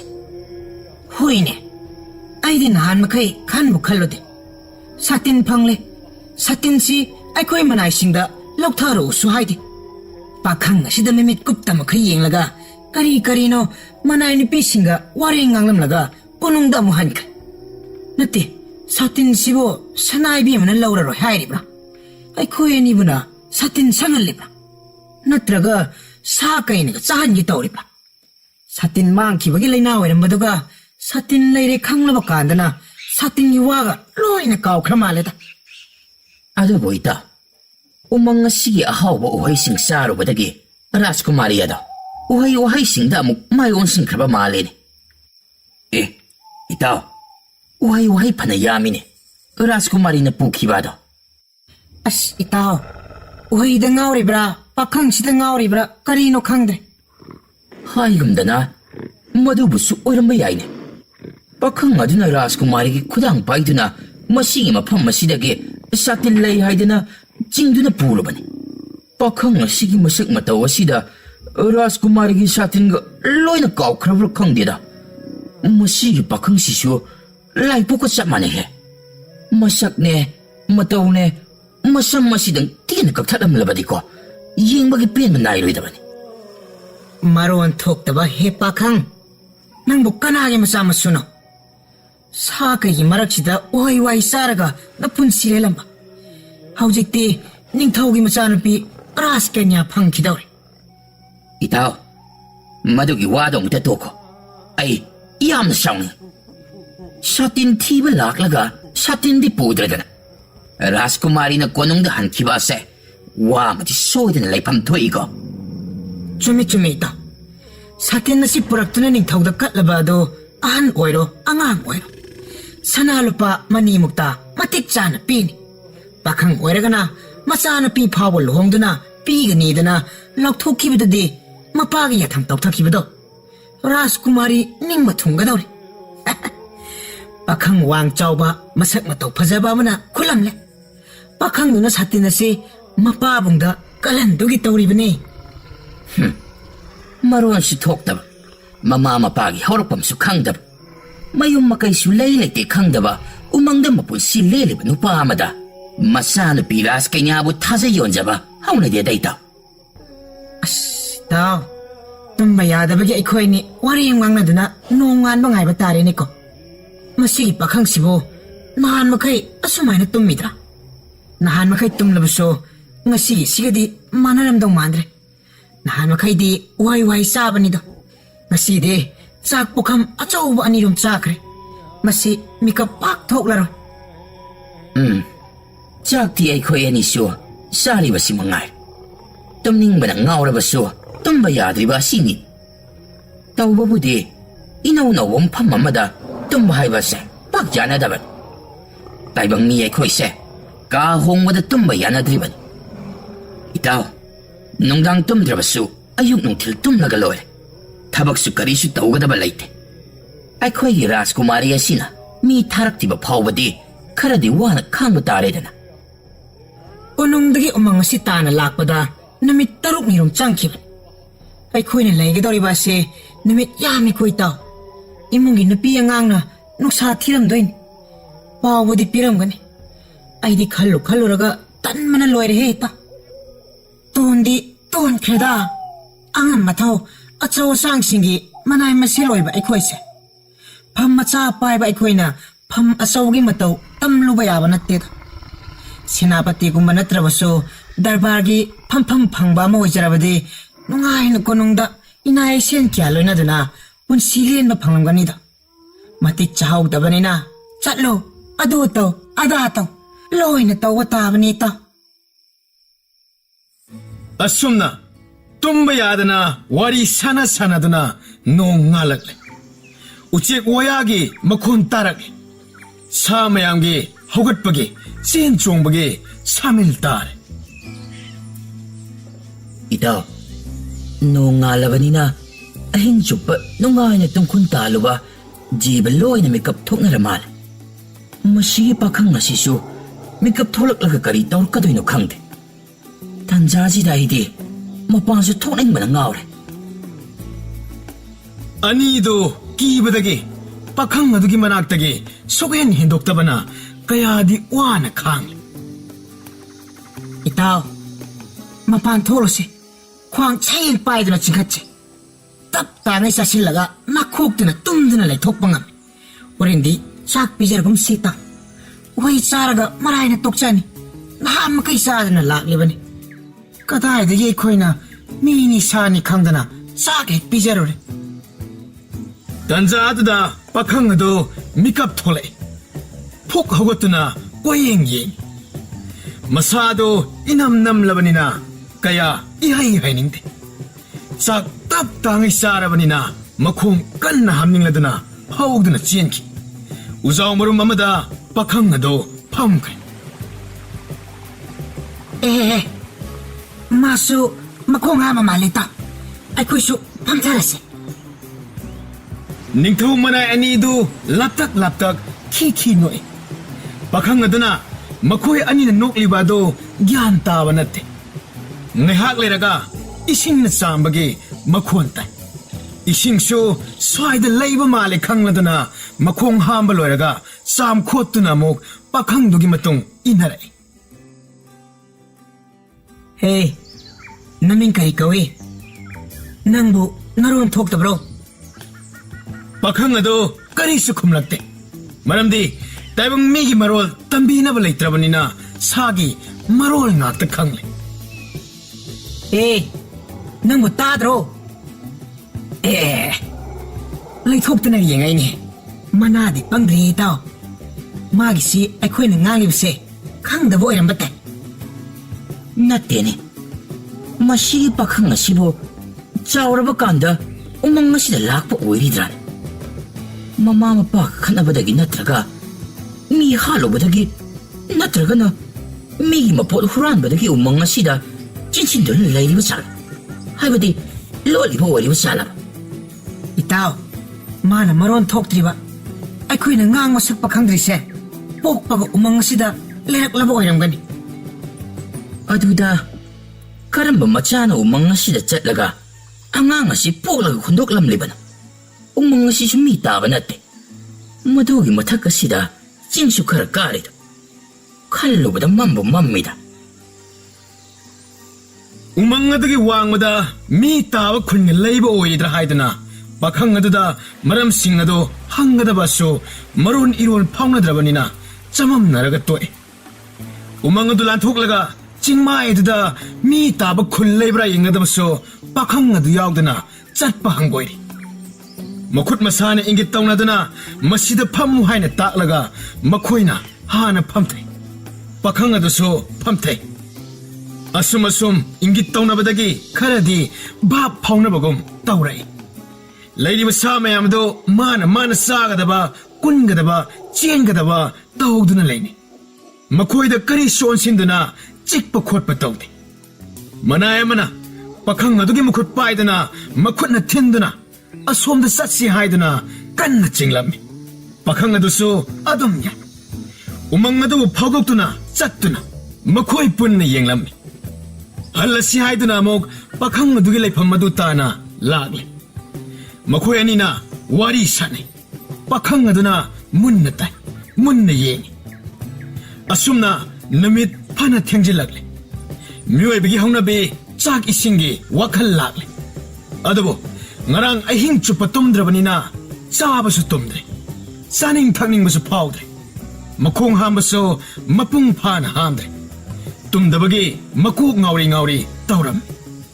ꯄꯥꯈꯪ ꯑꯗꯨꯒꯤ ꯇꯨꯝꯐꯝꯗ ꯃꯈꯣꯏ ꯑꯅꯤ ꯇꯨꯝꯊꯈ꯭ꯔꯦ꯫ ꯅꯨꯄꯥ ꯑꯅꯤꯗꯨ ꯍꯦꯛ ꯇꯨꯝꯊꯈꯤꯕꯒ ꯄꯥꯈꯪ ꯑꯗꯨ ꯎꯃꯪ ꯃꯅꯨꯡꯗ ꯂꯩꯔꯤꯕ ꯁꯥ ꯃꯌꯥꯝ ꯑꯗꯨꯒ ꯆꯦꯟ ꯆꯣꯡꯗꯨꯅ ꯅꯝꯅꯗꯨꯅ ꯆꯣꯡꯈꯠꯅꯗꯨꯅ ꯍꯥꯟꯅꯒꯨꯝ ꯁꯥꯟꯅꯈ꯭ꯔꯦ꯫ ꯅꯨꯃꯤꯠ ꯆꯞ ꯌꯨꯡꯕ ꯐꯥꯎꯕ ꯃꯤꯀꯞ ꯁꯨꯛꯊꯣꯛ ꯊꯣꯛꯇꯨꯅ ꯑꯍꯤꯡ ꯇꯨꯝꯗꯕꯒꯤ ꯁꯦꯠꯊꯈ꯭ꯔꯦ꯫ ꯅꯨꯃꯤꯗꯥꯡ ꯋꯥꯏꯔꯝ ꯑꯣꯏꯔꯛꯂꯦ꯫ ꯏꯪꯕ ꯐꯥꯎꯔꯛꯂꯦ꯫ ꯃꯤꯀꯞ ꯊꯣꯛꯂꯛꯏ꯫ ꯃꯅꯥꯏ ꯑꯃꯅ ꯑꯃꯗꯨꯕꯨ ꯍꯧꯗꯣꯛꯏ꯫ ꯏꯇꯥꯎ, ꯍꯧꯒꯠꯂꯁꯤ, ꯅꯨꯃꯤꯠ ꯇꯥꯔꯛꯀꯗꯧꯔꯦ꯫ ꯑꯩꯈꯣꯏ ꯑꯅꯤꯗꯤ ꯉꯁꯤ ꯑꯍꯤꯡꯁꯤ ꯇꯨꯝꯕ ꯌꯥꯒꯅꯤ ꯊꯥꯖꯗ꯭ꯔꯦ꯫ ꯑꯣꯟꯊꯣꯛꯄ ꯍꯥꯏꯗꯨꯅꯤ ꯏꯇꯥꯎ, ꯉꯔꯥꯡꯒꯤ ꯑꯗꯨꯝꯅ ꯑꯩꯈꯣꯏ ꯑꯅꯤ ꯑꯍꯤꯡ ꯆꯨꯞꯄ ꯇꯨꯝꯗꯅ ꯅꯨꯡꯉꯥꯏꯗꯣꯔꯤꯅꯤ꯫ ꯄꯥꯈꯪꯁꯤꯗꯤ ꯃꯁꯥ ꯃꯎ ꯐꯕꯒꯤ ꯃꯇꯤꯛ ꯇꯨꯝꯕꯁꯨ ꯐꯩꯗꯣ꯫ ꯅꯨꯃꯤꯠ ꯇꯥꯁꯤꯜꯂꯛꯇꯨꯅ ꯀꯣꯏꯂꯦꯡ ꯂꯦꯡꯂꯝꯕ ꯁꯥ ꯃꯌꯥꯝ ꯑꯗꯨ ꯃꯥꯒꯤ ꯄꯨꯟꯐꯝ ꯇꯨꯝꯐꯝꯗ ꯆꯪꯅꯈ꯭ꯔꯦ꯫ ꯑꯉꯛꯄ ꯎꯃꯪꯒꯤ ꯁꯪꯁꯥꯔ꯫ ꯏꯇꯥꯎ, ꯍꯣꯔꯦꯟꯗꯤ ꯄꯥꯈꯪ ꯑꯁꯦ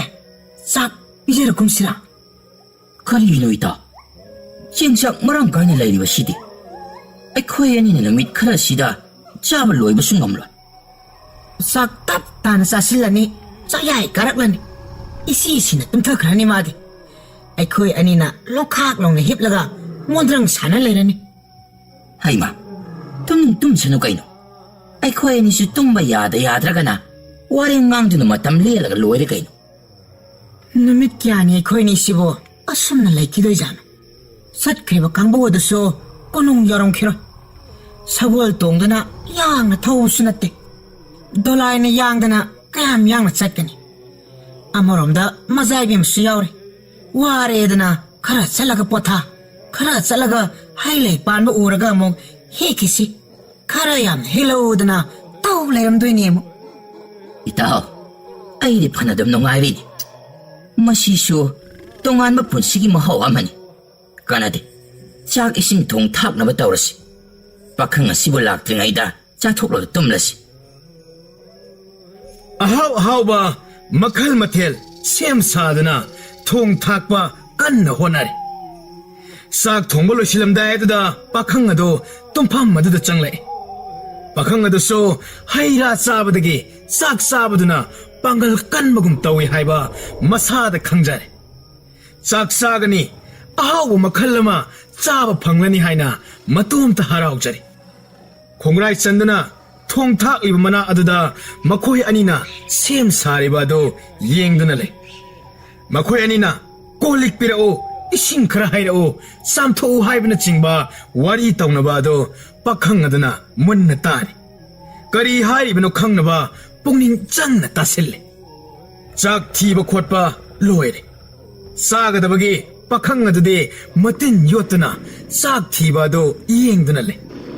pakhang gi salo do makhoi ani gi hapliba chak adudagi saruk ani ni hapliba chaba hek hobaga swar hondaba makai chaluk adu kit kit namdana sasillami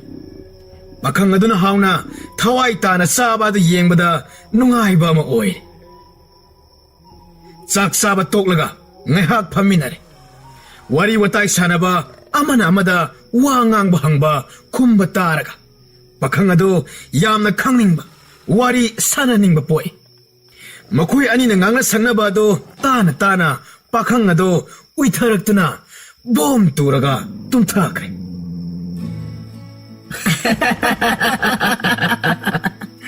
tauredana ngarangi adugumna isi sina tumthakre ta hauji aikhoi ani di tumthaga yaroi tawre makeup so tholakpada ngairi da Hoida, chap mane. Mana numidang tumba, ay ko'y na ayok ng til tumba. Karisu kaya day taw. ꯆꯠꯈ꯭ꯔꯤꯕ ꯀꯥꯡꯕꯨꯗꯨꯅ ꯑꯩꯈꯣꯏ ꯑꯅꯤꯒꯤ ꯑꯋꯥꯕꯁꯤ ꯈꯪꯕꯤꯕꯁꯨ ꯅꯠꯇꯦꯗ ꯀꯩꯗꯧꯉꯩ ꯅꯤꯡꯊꯧꯅ ꯀꯔꯝꯕ ꯃꯅꯥꯏ ꯊꯥꯔꯛꯀꯅꯤ ꯑꯁ ꯇꯥꯟ ꯆꯥꯗ꯭ꯔꯕꯗꯤ ꯏꯇꯥꯎ ꯔꯥꯖꯀꯨꯃꯥꯔꯤꯗꯨ ꯑꯃꯨꯛ ꯂꯥꯛꯄꯁꯨ ꯌꯥꯔꯤꯕꯅꯤ Kanana lakkado'y no. Tapkraba lambid. Sinsu kagadawribin. Tangay padana ahan bagi laksakibagi watan. Wakraba kong setnini. Unang nakhangda tawrine Rajkumarido satin pudana satkido nang khandro bakang masak mataw pajaba sida ngawriba nini ngawriba Hoy ne. Satin gi wakal da ngaw na naramba. Rajkumari mahakna. Satin layre haiba mamit mang na uraba pawbada satin pudana. Ay ko'y anibo umang nga sida tamiram liban. Masina kari artha no khangde. Artha haibabu bakang asi lo na chenkini nakhoi na sanglo haidana thanam libane haidabagi wani ta haujik mi ni umangda leho